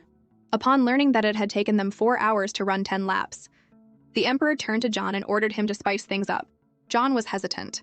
"Your Majesty, is that a good idea? They're just children." But one murderous glare from the Emperor was enough to make him reluctantly agree. John then summoned a large lion with his magic, and sent it chasing after the little princess and her friends. The three of them were terrified and ran for their lives with the lion hot on their heels. Finally, 2 hours later, the prince and Celeste finished their 20 laps and collapsed on the ground, unwilling to move. And their last 10 laps had been 2 hours faster than their first 10. The Jerk Emperor was satisfied with their performance and rewarded them by making them run 20 laps every morning from now on. The news almost made them pass out again. The Jerk Emperor then turned to Anya Jin. "The others have finished. Why are you still so slow?" The little princess was speechless. Though she was at her limit, she managed to reply that she had to run 30 laps. Seeing that she still had the energy to talk back, the Emperor summoned his dragon to follow her. "Your stamina is much better than theirs. Even with 10 extra laps, or even 30, you should still be faster." He then threatened her, "If you don't speed up, I'll make Shirley run with you." Hearing this, the little princess was instantly filled with determination and sped up. She didn't want Shirley to suffer with her. Shirley had already gone through enough taking care of her all these years. John and the others watched in amazement as Anya sprinted. The little princess is amazing, but they also felt a pang of sympathy for her. The Jerk Emperor's lips curved into a slight smile. "Now that's what a princess of the Ethel Empire should be like. From now on, you will run 40 laps every morning. You can only have breakfast after you're done." He expected her to complain, but to his surprise, she agreed without hesitation. John and the others were shocked. The little princess was so pitiful, and His Majesty was so cruel. She was only a 3-year-old child. What they didn't know was that everything the Jerk Emperor was doing was for the little princess's own good. By building up her stamina from a young age, she would be able to protect herself in the future. Meanwhile, Celeste and Prince Zane were secretly relieved. Compared to the little princess's 40 laps, their 20 didn't seem so bad after all. Exhausted after her run, the little princess returned to her room and quickly fell asleep. Just then, the Jerk Emperor and the Grand Mage suddenly appeared in her room. The Grand Mage cast a sleep spell on Shirley while grumbling. So now His Majesty is worried about Princess Jin? She's just a little child and you made her run for 7 hours straight. The Emperor would never admit he was worried. It took her 7 hours to run a mere 40 laps. She's such a little wretch, he said stubbornly. The Grand Mage was speechless. This man, always saying the opposite of what he means. An adult would probably die after running for 7 hours, let alone a 3-year-old. The jerk Emperor then raised a hand and gently stroked the little princess's cheek. I look forward to seeing where her limits lie. Meanwhile, in the Cadian Empire, the 18th Prince Kalen Mo, covered in bruises, found Kalen Ming. "Fourth Prince knows I'm a girl," he said, terrified. "He's hunting me down." This emperor had 18 sons but not a single daughter. It wasn't because his concubines were so skilled at bearing sons, but because he personally killed any daughters at birth. 4 years ago, Emperor Caspian's 18th child was born. He sent Kalen Ming to check the baby's gender, but it turned out to be a girl. Kalen Ming couldn't bear to watch his sister be killed by their father, so he lied, telling Caspian the 18th child was a boy. Because the baby was premature, Caspian only saw a small, frail infant and didn't suspect anything. He spared her life and named her Kalen Mo. And so the sole princess of the Cadian Empire survived under Kalen Ming's protection. But before Kalen Ming could ask how he found out, a mocking voice came from nearby. "18th brother, where are you hiding? Oh wait, I mean 18th sister. Stop playing hide-and-seek with your big brother or I'll tell father you're a girl. Then not only will you die, but your mother and her entire family will die horribly too." Kalen Mo clamped a hand over her mouth, trying not to make a sound. Kalen Ming pulled her into an embrace, comforting her. "Don't be afraid, I'm here. No one will hurt you." Just then, the 4th prince appeared before them. Kalen Mo shrank back into Kalen Ming's arms. The 4th prince savored her fear, beckoning to her with a sickening smile. "18th sister, don't be scared. Come to your 4th brother. Come here like a little puppy. If you and your mother can please me, I won't tell father you're a girl." Kalen Mo was terrified and didn't know what to do. The 4th prince, impatient, strode forward and grabbed her arm, pulling her toward him. But Kalen Ming suddenly intervened, clamping his hand down on the 4th prince's wrist, and warning him not to harm their 18th brother. With his other hand, he secretly gathered his magic, ready to fight. The 4th prince was surprised at first, then his face twisted into a sneer. "Well, if it isn't my genius 17th brother, have you managed to summon your familiar yet that you dare to meddle in your 4th brother's business?" According to that spy from the Ethel Empire, Icarus, their prince and princess summoned their familiars at 3 and 4. "My genius little brother killed his own mother at birth. How is it that you still haven't summoned yours? Have you turned into a useless waste?" He tightened his grip and Kalen Mo cried out in pain. Kalen Ming didn't hesitate. He forcefully pried the 4th prince's hand away and retorted, "Didn't 4th brother only summon his familiar at 17? I may be useless, but I'm sure I'll summon mine before I turn 17. What do you think, 4th brother?" The 4th prince, furious, summoned his familiar, ready to teach this insolent brat a lesson. Kalen Ming stepped back, shielding Kalen Mo behind him. "Are you going to kill your own brother in the palace?" he challenged. "Aren't you afraid father will find out?" The 4th prince was unconcerned. He had already set up a barrier, no one would know. And recently, Kaiser had sent someone to kill 3 of their princes. He decided to kill Kalen Ming and Kalen Mo and let Kaiser take the blame again. He then sent his familiar to attack them. Seeing that the 4th prince had already come up with an alibi for him, Kalen Ming's lips curved into a cold smile. Just what I needed. The next second, he phased through the 4th prince's familiar and appeared right in front of him, moving too fast for him to react. "Rest in peace, 4th brother. And remember, it was Emperor Kaiser of the Ethel Empire who killed you." With that, Kalen Ming thrust his hand through the 4th prince's chest, sending him to the afterlife. As he died, the 4th prince couldn't understand how Kalen Ming, at only 7 years old, could be so powerful. Kalen Ming knelt down and gently closed his dead brother's eyes. "4th brother was right. I'm only 7. How could I possibly kill you? It was an assassin from the Ethel Empire." Kalen Mo, having never seen such a bloody scene, collapsed in shock. "17th brother, you killed 4th brother. What are we going to do?" Kalen Ming took her hand and comforted her. 18th, he didn't deserve to be your brother. If I hadn't killed him today, he would have tormented you and your mother. So you don't need to feel guilty. And from now on, no matter who asks, you must say it was an assassin from the Ethel Empire who killed him. Do you understand?" Seeing that she seemed to understand, Kalen Ming slammed his palm into his own chest. Kalen Mo was horrified. He clutched his wound and explained, "4th brother was so powerful and was still killed by the enemy. If I'm not injured, how can we convince father and the others?" He then shouted, "Assassins from the Ethel Empire are here again. Someone, save 4th brother." By the time Emperor Caspian arrived, the 4th prince's body was cold. He furiously smashed a nearby vase and pointed at Kalen Ming. What happened? Why is my Hoi dead? Seeing Kalen Mo too scared to speak, Kalen Ming stepped forward. 18th brother and I were playing nearby when we suddenly heard 4th brother scream. When we ran over, he was fighting with a man in black. Kalen Mo quickly chimed in. The man in black saw us and tried to kill me, but 17th brother bravely fought him off. Otherwise, I might not have survived. Seeing Kalen Mo's tear-streaked face, Emperor Caspian's anger flared. He kicked her hard. Useless thing, all you know how to do is cry. Kalen Ming rushed to help her up, secretly healing her with magic. Just then, the Grand Mage stepped forward and questioned Kalen Ming. Your palace is far from the 4th prince's. Why would he come here in the middle of the night and set up a barrier near your palace? And if the assassin was strong enough to kill the 4th prince, who had already summoned his familiar, how did you manage to fight him off? This series of questions made Emperor Caspian suspicious, and he stared at Kalen Ming. But Kalen Ming was unfazed. I don't know why 4th brother came here. As for the barrier, perhaps it was to prevent the assassin from escaping. And as for how I fought him off, Kalen Ming coughed and spat out some blood, pretending to be weak. Perhaps the assassin was already injured by 4th brother, which is how I was lucky enough to survive. Emperor Caspian clenched his fists. It must be that bastard Kaiser again. But he was also relieved that it was the useless 4th prince who had died. If it had been Kalen Ming, all the years he had invested in him would have been wasted. He told Kalen Ming to come with him. He had decided to give him some special training. In 3 months, he would represent the Cadian Empire in the Ultimate Mage exam. Kalen Ming was surprised. But I don't even have a familiar yet. I'm not qualified to participate. I've already prepared a new familiar for you, Caspian told him. All you need to do is focus on your training. I have only one requirement for you in the Ultimate Mage exam. You must kill Zane and Anya Jin. The Grand Mage was shocked. Your Majesty, are you going to use that method to get the 17th Prince a familiar? That is stealing someone else's. But stealing a familiar was no easy task.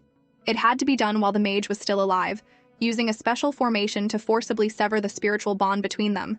The process was excruciatingly painful for the mage, but they had to be kept alive, because if they died, the familiar would disappear. Then, the stolen familiar had to be bonded with its new master, a process that was equally agonizing. Caspian's own nine-tailed fox had been stolen from the previous emperor in the same way. Now, the 17th prince would have to go through the same ordeal, also he could kill Zane and Anya Jin in the Ultimate Mage exam and get revenge on Kaiser. Meanwhile, back in the Ethel Empire, the little princess woke up in the middle of the night to use the bathroom. When she opened the door, she saw the 24-karat gold toilet the jerk emperor had built for her. It was so bright it nearly blinded her. She stared at it, her eyes sparkling. This toilet must be worth a fortune, she thought, almost tempted to steal it and sell it. Just then, music started playing, and the golden toilet began to speak. Welcome, my noble little princess. Please enjoy my services. I will provide you with the most comfortable temperature and environment, as well as carefully analyze the quality of your waste and provide a cleansing rinse. This scared the little princess so badly she nearly wet her diaper. She ran out of the room. I'll let Shirley use that high-tech toilet. She decided to use Celeste's for now and focus on learning the cleansing spell as soon as possible. After using the bathroom, she couldn't fall back asleep, so she decided to practice her magic. Professor John had said her control was poor, so she would make up for it with hard work. She immediately started practicing tirelessly by the pond, unaware that Prince Zane was watching her. Seeing the prince staring intently at the little princess, Loki urged him to drink his medicine. To his surprise, the prince took the bowl and downed it in one go. Loki was stunned. What's so interesting over there? The little prince finished his medicine in one gulp. Usually it took him at least half an hour. Following the prince's gaze, he understood. It was all because of Princess Jin. Just then, the prince suddenly said, I have something to do, Grandpa Loki. You can go back first. I'll go to bed later. Don't worry about me. He then waved and ran off toward the little princess. As an experienced man, Loki could see right through Prince Zane's little crush. But he couldn't blame him. Even he was growing fonder of that little girl, Princess Jin. Suddenly, Icarus appeared behind him. Sir Loki, don't be fooled by Anya Jin's cute appearance. Icarus's sudden appearance startled Loki. He then listened as Icarus began to slander the little princess, claiming that she had not only beaten him up and gotten him fired, but had also incited the sweet, innocent little prince to attack his own respected teacher. The little prince used to be so well-behaved. He's been like a different person since he met that girl. Do you really think a 3-year-old is capable of all that on her own? Loki was shocked. He hadn't realized the little princess was that kind of person. Seeing that he had taken the bait, Icarus smiled slyly. Don't worry, sir. I have a plan to get rid of Princess Jin, but I'll need your cooperation. Meanwhile, the Emperor was trapped in a nightmare. He was back in his youth, passed out on the side of a road. A girl named Cheryl had woken him up and asked him about someone. I have a grudge against him. I'll leave as soon as I kill him. I won't harm any innocents. The emperor was stunned and instinctively replied, "You want to kill someone in my palace?" Hearing him refer to himself with the royal we, Cheryl realized he was the one she was looking for, the jerk emperor of the Ethel Empire, Kaiser. The emperor stood up. "By your own admission, the enemy you're looking for is me." Cheryl was disappointed. She should have just killed him when he was unconscious. "I've never met you before," the emperor said, confused. "What grudge could you have against me?" Cheryl hesitated, not knowing what to say. She picked a flower and carved its image onto his sword, causing the petals to scatter. She then pretended to be angry, crouching down to pick them up. "You have no manners at all. You just destroyed my beautiful flower right after we met. Of course I have a grudge against you." The emperor was speechless. Did she escape from a mental asylum? But he had no mercy for someone who wanted to kill him. He summoned his dragon, ready to eliminate her. Seeing that he was serious, Cheryl quickly ran away. "No wonder everyone says you're a madman who kills any woman you see. They were right." Once she was at a safe distance, she summoned her own familiar. "Let me see the power of the legendary genius emperor." Seeing her familiar, the emperor's face changed. "Phoenix! Who are you? Why is your familiar a phoenix?" That was the familiar of the royal family of the Cadian Empire. But the Cadian Empire had been destroyed long ago. "Who are you?" he demanded, unleashing a barrage of ice shards at her. But Cheryl easily deflected them. Her expression grew somber. "So you know the Cadian Empire was destroyed. But do you know who destroyed it? And who ruined the life of the Cadian queen?" The emperor froze. Could there be more to what happened to his mother back then? But before he could ask, Cheryl's phoenix launched a powerful attack and he woke up. With too many questions swirling in his mind, he couldn't get back to sleep. He used his magic to teleport the still sleeping Grand Mage to his room. The Grand Mage was on the verge of tears. "I have to worry about the country during the day, and now you're summoning me like this at night. My life is too hard." But when he opened his eyes and saw the emperor drenched in sweat, he was startled and immediately launched into a series of worried questions. "Your Majesty, what's wrong? Are you not feeling well? Are you sick? You're a grown man, you need to learn to take care of yourself. How long do I have to worry about you?" The emperor frowned. "I just dreamed of Cheryl." The Grand Mage was taken aback. Why is His Majesty suddenly thinking about Empress Cheryl? Is it because of what happened with Princess Maeve's magic? The emperor didn't elaborate, just waved for the Grand Mage to go for a walk with him. The Grand Mage grumbled as he followed, thinking, "He's a grown man. He can't just call for me every time he has a nightmare. My old bones can't take it. Now that his curse is suppressed, it's time to find him a new empress." As if sensing his thoughts, the emperor turned and warned him, "I just asked you to go for a walk. Don't get any funny ideas." Just as the Grand Mage was about to protest, they heard a playful shout from nearby. "Bunny, get out of the way! I'm about to unleash my ultimate move! Prince Zane, take this!" They turned to see the little princess and the prince sparring. With a wave of her hand, the little princess sent a column of water from the pond shooting toward the prince, catching him completely off guard and drenching him. The emperor and the Grand Mage were alarmed. Prince Zane was frail, he couldn't afford to get sick. Just as the Grand Mage was about to step in and scold them, the emperor stopped him. Look at Zane's expression, he seems used to it. And indeed, the little prince was laughing instead of being angry. "Princess Jin, you're too fierce." The little princess covered her mouth and retorted playfully, "Nonsense, I'm not fierce, I'm powerful." Just then, Sirius walked over, used a drawing spell on the little prince, and advised him not to engage in a battle of strength with the little princess, but to use strategy instead. Prince Zane looked at the smug little princess and said, "Princess Jin, look what's under your feet. This is a surprise I prepared for you." The stone slab under her feet immediately turned into a pile of mud, and the more she struggled, the deeper she sank. Sirius quickly lifted her out. "Princess Jin, you lose this round." On a battlefield, Prince Zane's trap wouldn't be just a puddle of mud. He then tried to cast a cleaning spell on her, but the magic was absorbed. Sirius was exasperated. Her magic-absorbing ability was something else. But the little princess didn't think she had lost and started protesting indignantly. She jumped out of Sirius's arms and glared at him. "I object. I don't think I lost this round." Just then, the emperor stepped forward and asked her why she objected. As he spoke, he used his magic to examine the little prince's body, and was surprised to find that although he had been drenched, he wasn't harmed. It seemed his health had indeed improved. Seeing the emperor examining Prince Zane, the little princess's heart skipped a beat. "Oh no, did he see me soak the prince? Is he angry?" Though she was nervous, she mustered her courage and argued, "I attacked Prince Zane with water first. If this were a battlefield, wouldn't that mean I killed him first?" The emperor was slightly surprised. She had a point. At such a young age, she not only used water magic so skillfully, but was also quite eloquent. It seemed that with a bit more training, she wouldn't die so easily on a battlefield. Seeing the Emperor's approval, the little princess beamed. So, in the end, I won, right? I really am the best, she thought. Surely, just you wait. I'll soon be strong enough to protect you on my own. But the Emperor, being his usual self, would never praise her. He was much better at tearing her down. You kill the enemy first, then fall into their trap and die. You think that's impressive? The little princess was stunned. He had a point. Her mood plummeted from the highest high to the lowest low. Okay, I guess I'm still not good enough, she said dejectedly. Just then, the Grand Mage stroked her head and comforted her. Are you giving up already, Princess Jin? The Princess Jin I know is very powerful. How could she be defeated by a small setback? The little princess was deeply moved. Do you really think I'm that powerful? Princess Jin is the most powerful person I've ever met, the Grand Mage said with a knowing look at the Emperor. Your Majesty, you can't just criticize a child without praising her. You'll give her depression. The Grand Mage's praise instantly restored the little princess's confidence. She hugged his leg. Thank you, Grandpa. I'll become even more powerful. The Grand Mage picked her up and whispered in her ear, Don't mind your father. He was much weaker than you when he was your age. Seeing the two of them so happy together, the Emperor's jealousy flared. Anya Jin, you are my princess. Look at you. What is this behavior? He snatched her up. Your clothes are a mess, you're filthy, and you're harassing the most respected scholar in the Empire. We need some order around here. I've decided you need to be punished. But before the little princess could even beg for mercy, a worried Prince Zane spoke up for her. Father, don't blame my sister. I was the one who asked her to practice magic with me. The Emperor was surprised. He used his magic to check Zane's body again and found that he was indeed much healthier, and his magic had improved significantly. Could it be that this girl really did cure him?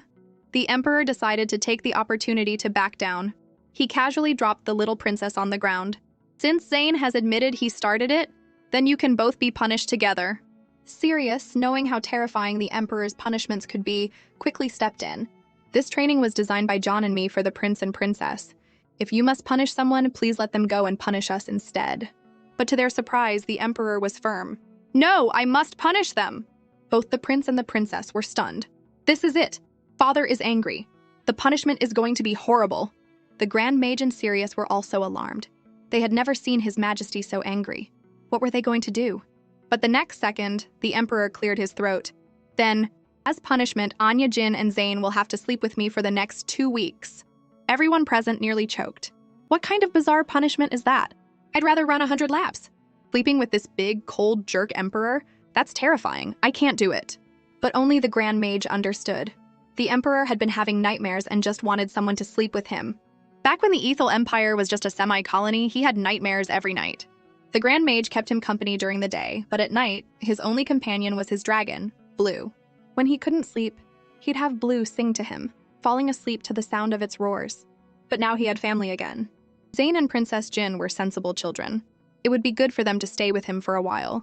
The next day, Sirius took the kids to the Royal Beast Arena. Celeste was confused. Why aren't we in the classroom today? Sirius explained that it was His Majesty's orders. They had learned enough theory. From now on, all their classes would be practical. With that, he summoned a crow and had it possess a scarecrow, bringing it to life. Their first lesson was to beat up the scarecrow. The animated scarecrow was incredibly fierce, chasing the prince and princesses all over the arena. Sirius informed them that there were 108 scarecrows in total, and His Majesty had ordered them to defeat all of them before lunch, or they wouldn't get any. With that, Sirius scooped up Shirley and flew away from the danger zone, ready for some alone time. Shirley was worried. Princess Jin had been learning for less than a month. Starting practical combat so soon, she was sure to get hurt. Sirius reassured her. The curriculum was rushed, but they had no choice. Other countries had somehow found out that their prince and princess had summoned familiars at 3 and 4 years old, and their rival, the Cadian Empire, had even invited them to participate in the Ultimate Mage exam in 2.5 months. Shirley didn't understand why His Majesty hadn't refused since the princess was so young. Sirius explained that the Cadian Empire had invited every country. If His Majesty was the only one to refuse, it could cause resentment among the other nations. What he didn't tell her was that although the exam was dangerous, it was nothing compared to what they would face in the future. Once Princess Jin's abilities became known, no emperor would leave her alone. So even though it pained him, His Majesty would rather they start taking risks now. In the arena, a scarecrow was chasing the little princess. Just as it was about to strike, Prince Zane shouted, "Watch out!" The little princess slammed on the brakes, turned and threw her little dog at the scarecrow. "Puppy, get it!" To everyone's surprise, the puppy sent the scarecrow flying 100 meters with a single punch. The little princess then turned to the prince with an innocent look. "What did you say just now?" Prince Zane was speechless. "Sorry, my mistake." After a bit of fighting, the little princess fell into thought. This wasn't working. The scarecrows felt no pain. Even if they knocked them down, they would just get back up and they would only be wasting their energy. Just then, they heard a cry for help. They turned to see Celeste surrounded by a group of scarecrows. The little princess immediately sent her puppy to the rescue, and Prince Zane also ran to help. But to their surprise, the usually timid little rabbit beat them to it, leaping onto a scarecrow's shoulder and tearing off a large chunk of straw. Everyone was stunned. Was this the same gentle little rabbit? Why was it so fierce? Even the puppy, who usually bullied it, was frozen in shock. But this gave the little princess an idea. They couldn't kill the scarecrows, but they could tear them apart. If they were in pieces, they couldn't move. So she ordered her puppy to tear them to shreds. The puppy bared its sharp claws and ripped a scarecrow to pieces with a single swipe.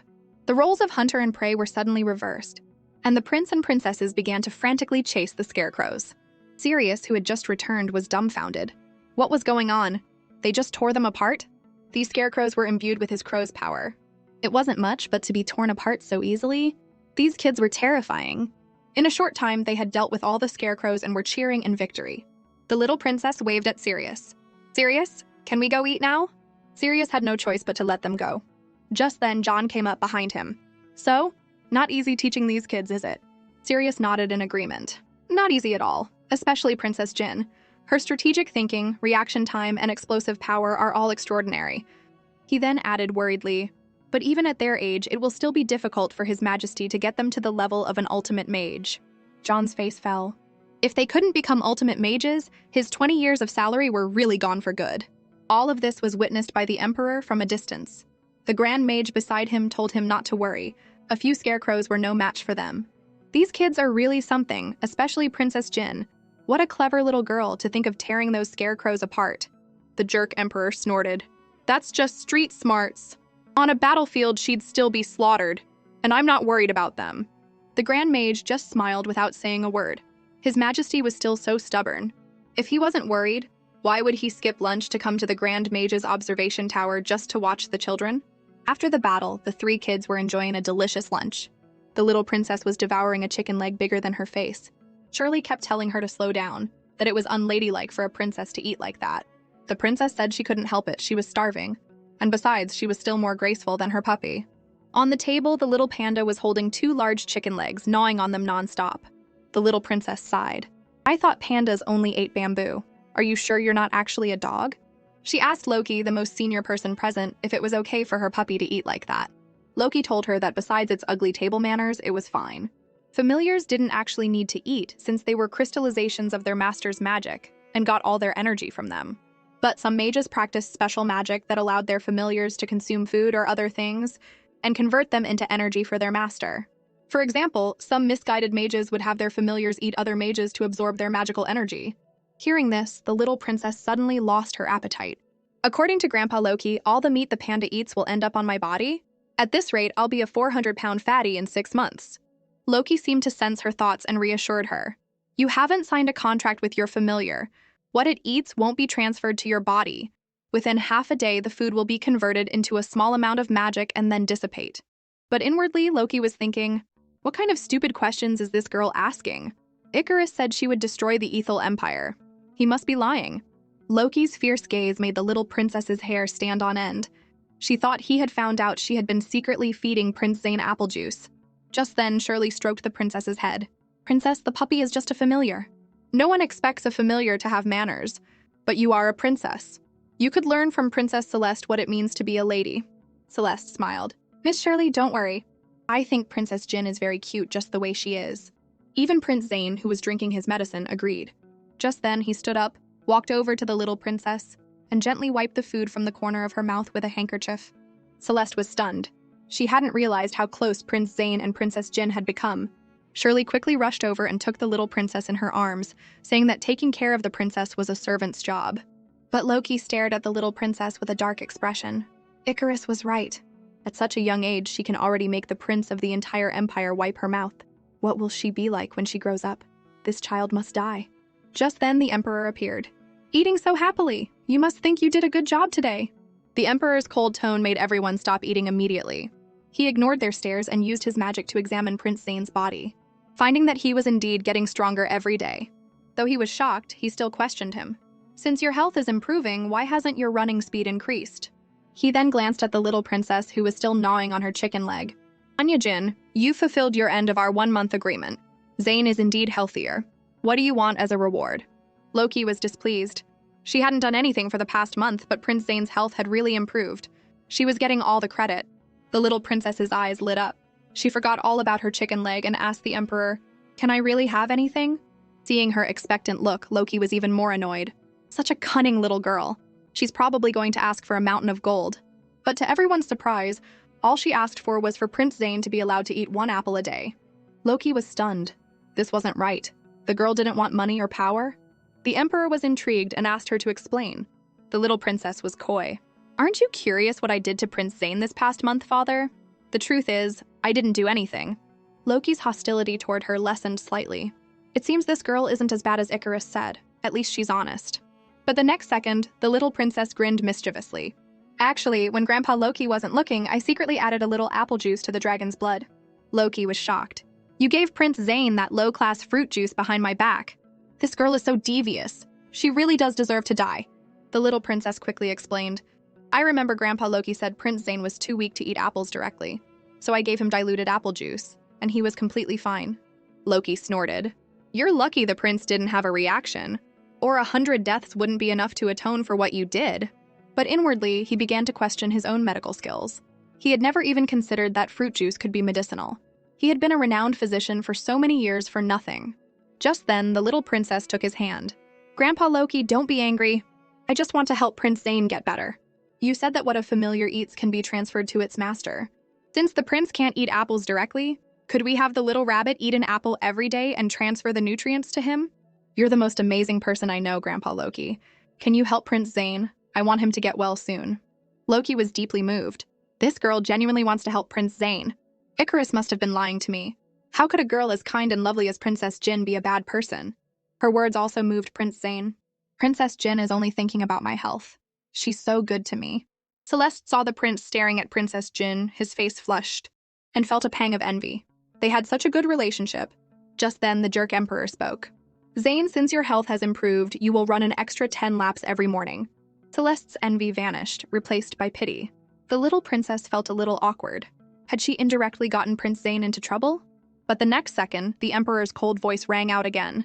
"Celeste, you've made no progress these past few days. You will run an extra 5 laps every day. And Anya Jin, you have no ladylike composure eating so many chicken legs in one meal. As punishment, you will kill 100 chickens for the kitchen every day." The little princesses were on the verge of tears. Why were they being punished too? Before he left, the Emperor reminded the prince and princess not to forget to come to his room to sleep that night. This terrified them. They hadn't thought he was serious. Sleeping with that big, cold jerk Emperor for 2 weeks? Just the thought of it was terrifying. That night, the little princess had followed the prince to their father's chambers. Seeing how nervous he was, she couldn't help but ask, "Is it really that scary to sleep with father?" The prince's face was filled with lingering fear.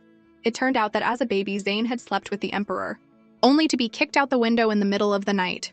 If Sirius hadn't found and saved him, there would be no prince today. After that, he was repeatedly kicked or thrown out in the middle of the night. Once he was almost crushed to death by the Emperor. It was all thanks to Sirius that he was still alive. Eventually, the Grand Mage couldn't stand it anymore and took him in, only returning him to the palace when he was 3 and had to start learning magic. That was when he finally got his own room and his life returned to normal. The little princess listened, horrified, marveling that the little prince had survived to this age. But then she thought, for the first 2 years she was in the palace, Grandpa Rhoda must have been teaching her to read during the day, and then taking care of Zane for the jerk Emperor at night for free. He must have been exhausted. Seeing the little princess frozen in place, Zane thought she was scared by his story, and bravely puffed out his chest. "Don't worry, Princess Jin. If father tries to kick you in the middle of the night, I'll protect you." The little princess beamed. Having a brother really was different. And so the two of them lay down beside the jerk Emperor, ready to face their fate. The little princess peeked at the Emperor and saw that he didn't seem as terrifying as Zane had described. In fact, he was much more handsome when he was asleep than when he was being his usual cold self. But the next second, the Emperor's eyes snapped open and he glared at her. "Anya Jin, go to sleep, or you'll be killing 200 chickens in the kitchen tomorrow." The little princess quickly closed her eyes and pretended to be asleep, even muttering a few words in her sleep. "Father, what are you saying? I'm already asleep, I can't hear you." And with that, she actually fell asleep. The jerk emperor was speechless. Later that night, he was once again pulled into a nightmare. He was back with Cheryl, and he had so many questions for her but didn't know how to ask. Cheryl, seeing him hesitate, teased him, asking if he had fallen in love with her. He, true to his nature, called her a psycho. Cheryl, angry, pulled out a knife to kill him but failed again. Every time she failed, she would give him a mischievous smile and note the number of her attempt. Including this one, it was her 197th failed assassination. And he would, as always, blush and call her a psycho. But whenever he felt affection, his curse would activate. His hands would uncontrollably strangle the closest female until she was dead, and only then would the curse stop, even in his dreams. What he didn't know was that while his curse was active in his dreams, his body would also uncontrollably harm those around him. The little princess was the unlucky victim. She was trapped in the air by the jerk emperor's magic, crying out for him to wake up, but to no avail. Even with her ability to absorb magic, the emperor was releasing too much for her to handle. The little rabbit had never seen such a scene and fainted on the spot. But the puppy, sensing its master was in danger, went into a rage. It leaped onto the jerk emperor's face and bit down on his face, frantically absorbing the magic emanating from him. The puppy's body swelled at an alarming rate, and the little princess was saved. But the puppy didn't stop, continuing to absorb the emperor's magic. A bedpost, unable to support their combined weight, snapped. The tilting bed finally woke the little prince up. He was confused, thinking he was still dreaming. But as the puppy continued to swell, the bed finally gave way and collapsed, breaking the emperor's magical output. The puppy, like a deflating balloon, went flying. Hearing the crash, Sirius burst into the room and was stunned by the bizarre scene. The emperor was sitting on the floor staring at his hands in a daze, while a bear-like creature was flying through the air. The little princess was worriedly watching her puppy, and the little prince was still confused, wondering why the bed had collapsed. Sirius rushed over. "Your Majesty, are you injured?" The emperor, coming to his senses, touched his wound. Bite marks looked like they were from that little dog. Just then, the deflated puppy landed in Sirius's arms. Sirius held it up. "What happened? Why is Princess Jin's familiar leaking air?" The emperor didn't explain, just told him to take the two children back to their own rooms. Zane, now fully awake, noticed the little princess was covered in bruises. Hearing this, the emperor guessed he must have been the one to hurt her, and his heart clenched with pain. The little princess quickly waved her hands. "It was probably my puppy. It must have gone crazy and hit me." "My poor national treasure," she thought. "Not only does it have to protect its master, but it also has to take the blame." Just then, the jerk emperor turned and walked toward the door. "I'm going for a walk. No one is to follow me." The little princess, seeing that he didn't seem to remember what had happened, debated whether to tell him, but by then, he was already gone. The emperor walked alone in the rain, so lost in thought that he didn't even put up a magical shield. He wandered aimlessly until he found himself at the Grand Mage's chambers. The Grand Mage, still asleep, was woken by the sound of dripping water. When he saw it was the emperor, he was relieved. "I thought someone was after my virtue. Is something wrong at this hour?" But then he saw that the emperor was soaked to the bone. Forgetting he could use magic, he instinctively raised a hand to wipe the water from his face. But the emperor just said flatly, "It's fine. It helps me clear my head." The Grand Mage sighed but continued to fuss over him. In his eyes, the emperor was still a child who hadn't grown up. The embarrassed emperor turned his head and explained that he wanted the Grand Mage to show him a replay of what had happened in his chambers an hour ago. Seeing the emperor's pained expression, the Grand Mage grew worried. What could have happened to make His Majesty so upset? "I haven't seen him like this in a long time." To get to the bottom of it, the Grand Mage summoned his familiar, and a cute little fox appeared. But the next second, it started yelling at him. "I was sleeping. What do you want?" The Grand Mage, instead of getting angry, just smiled apologetically. "System, I need your help to see what happened in His Majesty's chambers an hour ago." The little fox crossed its arms and legs, looking like a true boss. Seeing it was an easy task, the fox agreed, but warned the Grand Mage not to wake it up in the middle of the night again. The Grand Mage was helpless but couldn't do anything about it. The emperor thought to himself, "Rhoda's familiar is probably the only one in the world with such a temper. It's completely out of its master's control and has to be coaxed every time." The little fox got right to work, casting a time reversal spell. They saw the emperor strangling the little princess in his sleep and the little panda biting him to save her. Seeing the truth with his own eyes, the emperor clenched his fists. "The curse has returned! I almost killed Anya Jin! Just like I killed the maid who raised me, the female teacher I respected, and Cheryl. I killed her." Seeing the emperor's grief, the little fox commented, "It's been so many years and you still haven't gotten rid of this old problem?" But I have to say Cheryl's sacrifice was effective. You shouldn't have had a relapse so soon. Unless you've been a bad boy, Kaiser, and developed feelings for a female too early. You know, the curse your mother put on you makes you kill any female you have feelings for. Whether it's a teacher, a servant, family, or a friend. Hearing this, the Emperor's mind flashed back to when Anya Jin was 1 year old. Perhaps he had started to care for that child a long time ago, which was why the curse had returned early. Just then, the little fox switched to the scene of the little panda biting him and told the Emperor not to be too upset. This panda can absorb the curse's magic. From now on, whenever you have an attack, just let it bite you. The Emperor was intrigued. Are you saying this puppy can absorb the curse's magic from my body? The little fox nodded proudly. That's my guess, but it needs more testing. But then it remembered something and its fur stood on end. And I'm telling you, it's not a dog, it's a panda. This confused the two of them. So a panda is a cat, not a dog? This nearly made the little fox explode. Panda is a bear! Super powerful bear! You foolish humans! The two of them nodded, still not quite getting it. So a panda was a bear. The next morning, after her run, the little princess was taken to the chicken coop by Sirius. He told her that her training for the day was to first kill chickens, then go kill scarecrows. The moment the door opened, the little princess was captivated by the flock of chirping chicks. But the next second, Sirius handed her a large cleaver and told her that today she would practice on 101-day-old chicks. And tomorrow it would be adult chickens. Holding the cleaver, the little princess was on the verge of tears. The fluffy little chicks were too cute. She couldn't bring herself to do it. Sirius had actually spoken to the Emperor about this before, asking if it was too cruel to make such a cute child kill chickens. But the Emperor was unmoved. Several countries have been making moves lately. You may see her as a child, but her enemies won't. If she can't even kill a chicken, how will she kill her enemies? I can't protect her forever. With that in mind, Sirius hardened his heart and used his magic to make the cute little chicks go berserk, all flying at the little princess. The clueless princess could only stand there and take the pecking, unable to fight back. Seeing its master being attacked, the little panda immediately jumped in. With a single punch, it sent the chicks scattering. Many of them were instantly incinerated by its fire fist, and the smell of roasted chicken filled the air, making the little princess's mouth water. The panda really is a national treasure. It's so amazing, she praised. The panda, spurred on by her words, fought even harder, unleashing a barrage of attacks on the chicks. Sensing danger, Sirius quickly shielded the little princess. The next second, the chicken coop exploded. The terrifying scene made Sirius's scalp tingle. How powerful is Princess Jin's familiar? This puppy is still just a cub, and a single punch can cause so much destruction. In Sirius's arms, the little princess was mourning the 100 chicks. My roasted chicken, now it's all burnt. Meanwhile, the prince, who was being chased by an army of scarecrows, also saw the burning coop. The thought of the little princess still inside made him rush toward the fire to save her. But Celeste stopped him. The princess has a guard with her. She should be fine, she said. Besides, I don't think you can even beat her in a fight. She probably doesn't need you to save her. The little prince froze. Why does that make so much sense, but still hurt so much to hear?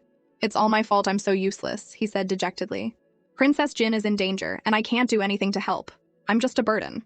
But while they were talking, the army of scarecrows had surrounded them. Just as they were at a loss, the little princess, who had come looking for them, saw them. Without a second thought, she charged in, her fists ready to save her friends.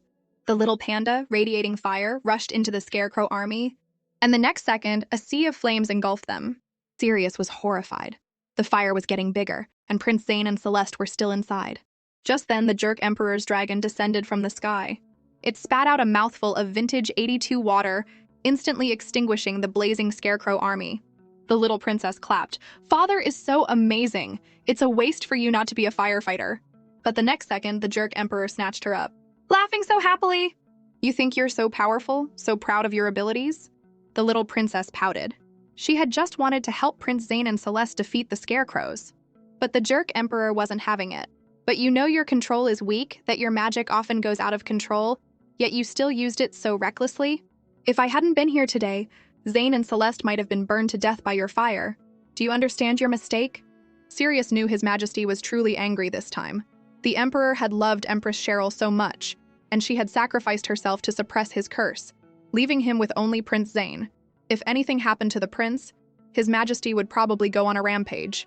He quickly stepped in to defend the little princess. Princess Jin is still young. It's normal for her not to be able to control the strength of her magic. But the little princess cut him off. She didn't think she had done anything wrong and didn't need anyone to make excuses for her. Her words surprised the Emperor. He put her down and asked why she didn't think she was wrong. Prince Zane is actually very smart and powerful, she argued. Even if my magic went out of control, I believe he could have protected himself and Princess Celeste. The Emperor was stunned. Zane is powerful? How come I, his father, don't know this? Sirius was also in disbelief. Prince Zane was so frail it was a miracle he had even survived this long. And Princess Jin was calling him powerful? Just as the little princess was about to say more, they heard a cough from the smoke. They turned to see the little prince standing there, a barrier surrounding him and Celeste protecting them. The Emperor and Sirius were shocked. Prince Zane was only 4 and he could already create a barrier? That was something even adult mages couldn't always do. Seeing they were safe, the little princess happily ran to them. I knew Prince Zane was super powerful. The prince's heart soared. Princess Jin, you just said you believed in me and that I'm very powerful? Hearing her confirm it, the little prince blushed, but still said with a hint of self-doubt, everyone says I'm weak, that I can't even kill an ant, that I'm not fit to be the crown prince, and that the Ethel Empire will be ruined in my hands. That's not true, the little princess said, grabbing his arm. Prince Zane isn't weak at all. You're just sick. You'll be fine once you're completely cured. And not killing ants isn't a sign of weakness, it's a sign of kindness. I think it's a blessing for the whole country to have a kind person as emperor, and Prince Zane is the strongest person I've ever met. I only sneak out to practice for 2 hours every night, but I know you secretly practice for even longer. In my eyes, you're the best crown prince. Her words reignited the light of confidence in Prince Zane's eyes. Celeste, who had been a little jealous of how close Zane and Anya Jin were, suddenly wasn't anymore. No one knew how hard Zane was working in secret. Princess Jin was the only one who truly cared about him. Sirius was surprised. The training plan he had designed for them was only 2 hours long. He hadn't known Zane was secretly training on his own. The boy looked frail, but he was strong on the inside. Seeing the happy scene, the jerk emperor, who had been ignored, snorted and was about to leave. Just then, the little princess let out a gasp. They turned to see Prince Zane's familiar glowing with a blue light. In a moment, it had grown larger and even cuter. Everyone was amazed, even the little princess. But the little panda was not happy. It leaped from the little princess's head and landed in front of the rabbit. Seeing that the rabbit was now bigger than it was, the little panda was furious. You dare to be taller than me, a national treasure? I'll beat you so hard you won't know which way is up. With a roar, it lunged at the rabbit. But before it could even touch it, the rabbit fainted from fear. The little princess quickly grabbed the little panda. Puppy, be nice! The bunny is so cute, why are you being mean to it? The little panda flailed in her hands, squeaking, as if to say, why does that weak rabbit get to level up, but I don't? Is it because you're too pathetic? The little princess was baffled. I don't understand what it's saying, but I have a feeling it's insulting me. The jerk emperor was also in disbelief. Zane was only 4, and he had already trained his familiar to this level. He knew nothing about his own son. He quickly walked over. Zane, a newly leveled up familiar is still weak. Let me help you stabilize it. But the next second, his curse acted up at the worst possible time. He remembered what the little fox had said. When the curse acts up, let the puppy bite you. He clenched his fist, trying to stop himself from hurting anyone, and ordered Sirius to take Celeste and Zane away. Sirius knew His Majesty's curse had returned. Though he was confused why he wasn't taking Princess Jin with them, he couldn't disobey a direct order. He left with the prince and Celeste, leaving a clueless little princess behind. Once they were gone, the jerk emperor yelled at her, Anya Jin, have your cat bite me! The little princess was stunned. He wants the puppy to bite him for no reason? Is he crazy? But the little panda waved its arms in protest. I'm a national treasure, not a cat? But then its eyes narrowed. I've never heard such a ridiculous request in my life. Fine, I'll grant your wish. It leaped onto the emperor's face and bit down. The little princess was horrified. The puppy bit the emperor again. Last time he was unconscious, but this time he's wide awake. We're so dead. But the next second, she saw the little panda frantically absorbing the curse's power from the emperor, and its body began to swell until it was as big as him. The little princess didn't know what to think. She knew it was absorbing the curse, but the scene was just weird. But surprisingly, as it absorbed the curse, the little panda also leveled up, entering its adolescent stage. The little princess was overjoyed, spinning around with the panda in her arms and asking the emperor if her puppy had leveled up too. The jerk emperor patted her head and said seriously, It's not a puppy, it's a panda. The little princess pretended not to know what a panda was. She had looked it up in books before. There was no such creature in this world. Why would the emperor suddenly call it a panda? As she was wondering, she heard him confidently explain, A panda is actually a very magical kind of cat. The little princess was speechless, but her suspicions were put to rest. It seemed the jerk emperor didn't know what a real panda was either. The emperor watched the carefree little princess spinning with her puppy and fell into thought. This panda can not only absorb my curse's magic, but also use it to level up quickly. It's truly remarkable. I need to redesign Anya Jin's training.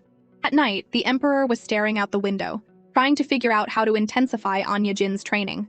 He was about to teleport the Grand Mage over to talk, but then thought better of it and decided to go himself. He arrived at the Grand Mage's room and just stood there staring at the sleeping man. The Grand Mage, sensing something, woke up with a start. "My dear Your Majesty, what are you doing here?" The emperor, with no sense of shame, said he was upset and wanted to talk. As the Grand Mage looked on helplessly, he began to praise himself. "I think I've been a very successful emperor. I ascended the throne at 17 and turned a broken colonial nation into the second most powerful empire in the world. I think I'm amazing." The Grand Mage was speechless. What's wrong with this kid? He woke me up in the middle of the night just to have me praise him? But he still said, "Your Majesty is truly amazing." Just then, the emperor's expression grew somber. "But I think I've been a terrible father." The Grand Mage was surprised. When did His Majesty become so self-aware? He really has been a neglectful father. But what happened to make the usually arrogant emperor realize this? The emperor told him that Zane's magic had surged that day. He had not only learned to create a barrier, but had also leveled up his familiar from an infant to a child. The Grand Mage was both shocked and delighted. "Really? When did Prince Zane become so powerful?" The jerk emperor smiled proudly. "We all thought the boy was too weak, but there was one child who always believed he was powerful. She encouraged him, accompanied him, and saw his potential, all without us knowing. And I, his father, knew nothing about it." The Grand Mage knew he was talking about Princess Jin. The emperor nodded. "Seeing her encourage Zane today, I suddenly realized that although I've provided for him and given him the best education, I've never once encouraged him. If he did something wrong, I would punish him severely, believing that even the Son of Heaven should be subject to the law. In all these years, I have never encouraged or praised him, no matter if he was crying, upset, or hurt. I have been a terrible father." The emperor's heartfelt words moved the Grand Mage to tears. "My dear Your Majesty, you've really grown up." But the next second, the moment was ruined. The jerk emperor wanted to share his bed. The Grand Mage was exasperated. "He's almost 30. Why is he still acting like a child? And I just praised him for growing up." With the Grand Mage's company, the emperor quickly fell asleep. But in the middle of the night, he was once again pulled into a nightmare. He was back in his childhood, watching his mother smash things in a rage. He tried to tell her a joke, but she threw a vase at his head, making him bleed and told him to get lost. But even then, he forced a smile and begged for her love. "If hitting me makes you happy, I'm willing to be punished by you every day. Please don't cry, mother, I want to see you smile." Waking from the dream, the emperor instinctively turned to the snoring Grand Mage beside him. A small smile touched his lips, and he gently tucked him in. "At least for now, you're still by my side." The 3-year-old little princess's familiar had leveled up prematurely, and her body couldn't handle the immense magical energy. She knelt on the ground, clutching her stomach and trembling. And the next second, she coughed up a mouthful of blood. The little princess stared at the blood in her hand, confused. "Just a familiar leveling up can make me cough up blood? Am I going to die?" Seeing this, Shirley burst into tears. General John, who was helping to stabilize the princess's magic, was also at a loss. "How can this be? I thought I had it under control. Could it have relapsed?" Just then, Loki arrived. As a physician, he could tell at a glance that the little princess had been poisoned. General John was confused. Who in the palace would dare to poison a princess? Loki ignored him and walked over to the little princess, handing her a bottle of potion. The little princess took it and drank it down in one gulp. Shirley watched anxiously. "Princess, how are you? Are you feeling better?" After drinking the potion, the little princess was suddenly fine. "My dear Shirley, don't cry, I'm much better now." Loki was surprised. The princess should be in excruciating pain right now, but she was smiling as if nothing was wrong. The little princess wiped away Shirley's tears and comforted her. "Don't cry. You're not as pretty when you cry. Sirius might not want you anymore." Loki finally understood. A child like this couldn't possibly be a bad person. The reason she was so loved wasn't because she was manipulative or a spy, but because she was kind, smart, and like a little sun that could warm anyone's heart. Who wouldn't like a child like that? I was deceived. But in the end, the pain was too much, and the little princess fainted in Shirley's arms. Loki told Shirley not to worry, that the potion had induced a coma, and that after a night's sleep, most of the poison in her body would be gone. "What about the rest?" John asked. "The poison has seeped into her bones," Loki told him. "I can't do anything about the rest. She'll have to rely on herself. And this poison specifically targets familiars. Every time her familiar levels up, it will probably be a painful experience." With that, Loki turned to leave, saying he had to go prepare an antidote. But in reality, He was going to find Icarus and demand to know if he was the one who had poisoned her. Icarus was surprised. The poison I used is very subtle. How did you know? Loki was furious. Princess Jin is having a reaction. How could I not know? She's only 3 and you used that kind of poison on her. Are you trying to kill her? Icarus was unconcerned. It's not my fault. Who would have thought she'd start leveling up her familiar at 3? I intended for the poison to activate in 5 or 6 years. Though he acted nonchalant, he was secretly hoping the little princess wouldn't survive this. He himself was a genius, summoning his familiar at 14 and only having it level up for the first time at 18. A prodigy like Anya Jin could not be allowed to remain in the Ethel Empire. Seeing Icarus admit it, Loki pressed him further. The Emperor's curse has been acting up lately. Was that your doing as well? Icarus laughed. You found out? Of course it was my masterpiece. It's just a shame that Kaiser's curse has acted up twice and he hasn't killed a single person. What a disappointment. Feeling used, Loki flew into a rage and threw a handful of medicinal powder at Icarus. But Icarus had already set up a barrier. He looked at Loki with a sneer. Are you so eager to silence me, sir? But I have you to thank for helping me concoct those poisons. So you're also responsible for harming the little princess. With that, he pulled out a knife and stabbed Loki in the stomach. Since you found out, I can't let you see another sunrise. But this scene was witnessed by Celeste, who happened to be passing by. She let out a scream of terror. Run! Loki yelled with all his might. Celeste, realizing she was no match for Icarus, ran toward the prince's palace to get help. Icarus, in a bloodthirsty frenzy, was thrilled by her appearance. Isn't this the most useless little princess of the Ethel Empire? You'd better run a little faster, or I'm going to catch you. Loki, fearing for Celeste's safety, dragged his injured body to attack Icarus. Though he managed to injure him, it only delayed him for a few seconds.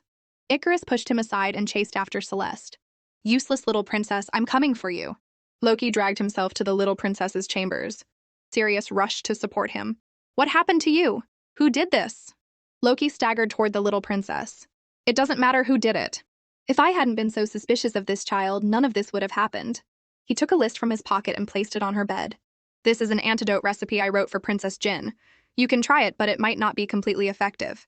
It's the last thing I can do for her. But the unicorn horn on the list is almost impossible to find. With that, he collapsed. In Sirius's arms, Loki looked back on his life. In his youth, he had been arrogant and had made many enemies. If it weren't for the Emperor's favor, he would have been killed long ago. But in the end, he had betrayed the Emperor's trust. And Princess Jin? I'm sorry, little girl. With his dying breath, he tried to tell Sirius to save Celeste. But he passed away before he could finish. Sirius immediately picked up Loki and ran to find the Emperor, telling Shirley to take care of the little princess. Just as Sirius left, the little princess woke up. Seeing the tear tracks on Shirley's face, she was confused. Shirley, why are you crying? She then touched her own cheek. Why do I suddenly feel a little sad? While Icarus was enjoying his game of cat and mouse, the rabbit in the prince's palace seemed to sense Celeste was in danger. It leaped off the bed and ran toward the garden. The prince, confused, followed close behind, calling for the patrolling guards to help him catch the rabbit. Celeste heard the prince's voice and shouted for him. This startled Icarus. He couldn't be discovered. His face darkened, and he summoned a large snake to coil around her, silencing her. He then hid her, planning to take her to the Cadian Empire as a gift to Emperor Caspian. He was sure he would be rewarded with a position. As he was daydreaming, he didn't notice the rabbit had found him. It leaped onto his face and started scratching, making him scream in pain. This drew the prince's attention. When he saw it was Professor Icarus, he quickly shouted, "Honey, get down!" The rabbit stopped and looked at the prince with a conflicted expression. Icarus took the opportunity to pull the rabbit off his face and put on a pitiful act. Prince Zane, you jest. I am no longer your teacher. This rabbit must not like me. It bites me every time it sees me. Prince Zane, thinking Icarus was still upset about being publicly humiliated in class and losing his job, apologized guiltily. Seeing his plan was working, Icarus put on a fawning expression. It's no problem at all. As long as the prince is happy, your rabbit can bite me all at once. Seeing that Icarus was still able to joke, the prince thought everything was fine and was about to leave. But as he turned, he felt something was wrong. He cautiously asked Icarus, "Have you seen Princess Celeste?" Icarus's heart skipped a beat. Did this little brat figure something out? But then he thought, he's only 4, he can't be that smart, I must be overthinking it. He calmly replied that Celeste should be asleep in her room and that he hadn't seen her. But the moment he said that, the prince ordered the guards to seize him.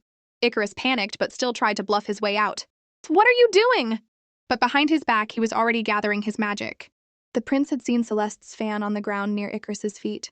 It was a gift from her father for her 2nd birthday, and she was never without it. But now it was here. and Icarus was denying he had seen her. It was obvious he had taken her.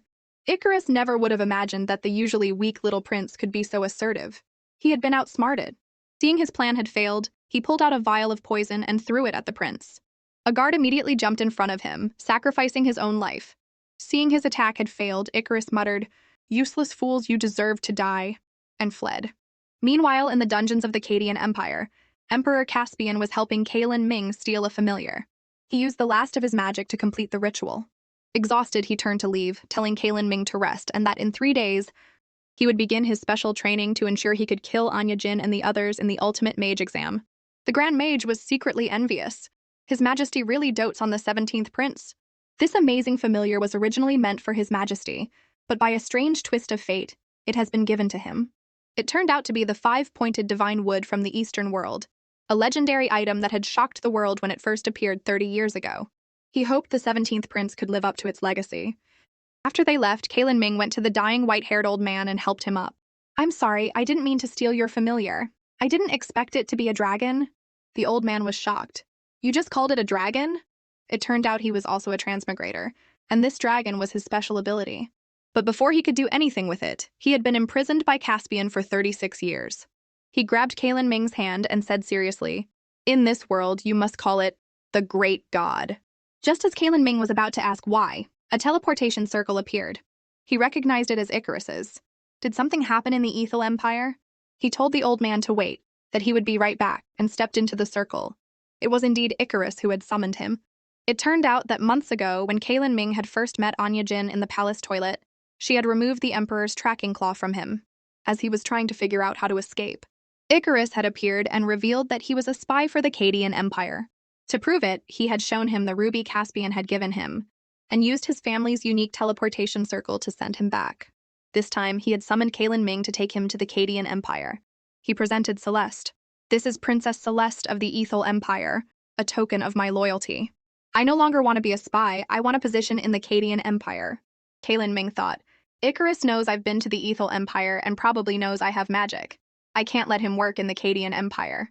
He told Icarus, "My father doesn't care about some Princess Celeste, but he has always despised Princess Jin. If you can capture her, I'm sure my father will be very impressed." Icarus laughed. "I didn't expect the 17th Prince to be so ruthless. I thought you would be reluctant to let her die after she saved you in the toilet." Only then did Kalen Ming realize that the girl who had saved him was Princess Jin. Icarus smiled wickedly. "Don't worry, 17th Prince. Princess Jin may be powerful, but I have already poisoned her. At her current rate of cultivation, she won't live to be 10, so you don't have to worry about that dead girl." But as he was gloating, his name was added to Kalen Ming's kill list. "You really are something. But I still want to see Princess Jin's condition for myself, to confirm what you've said. If it's true, I'll put in a good word for you with my father." Icarus immediately agreed. A short time later, he brought Kalen Ming to the outside of the little princess's chambers. He told him that today was the first time her poison had acted up, and that she must have been in excruciating pain just a short while ago. Kalen Ming looked at the sleeping little princess, his heart aching for her. She was so young to have to endure such pain. Just then, lightning flashed and it began to rain. Icarus urged him, "You've seen enough, it's time to go." But Kalen Ming's murderous intent toward Icarus only grew. "Just a quick look, and she seems fine to me. And since Kaiser doesn't care about this little princess anyway, why don't you go kill her right now?"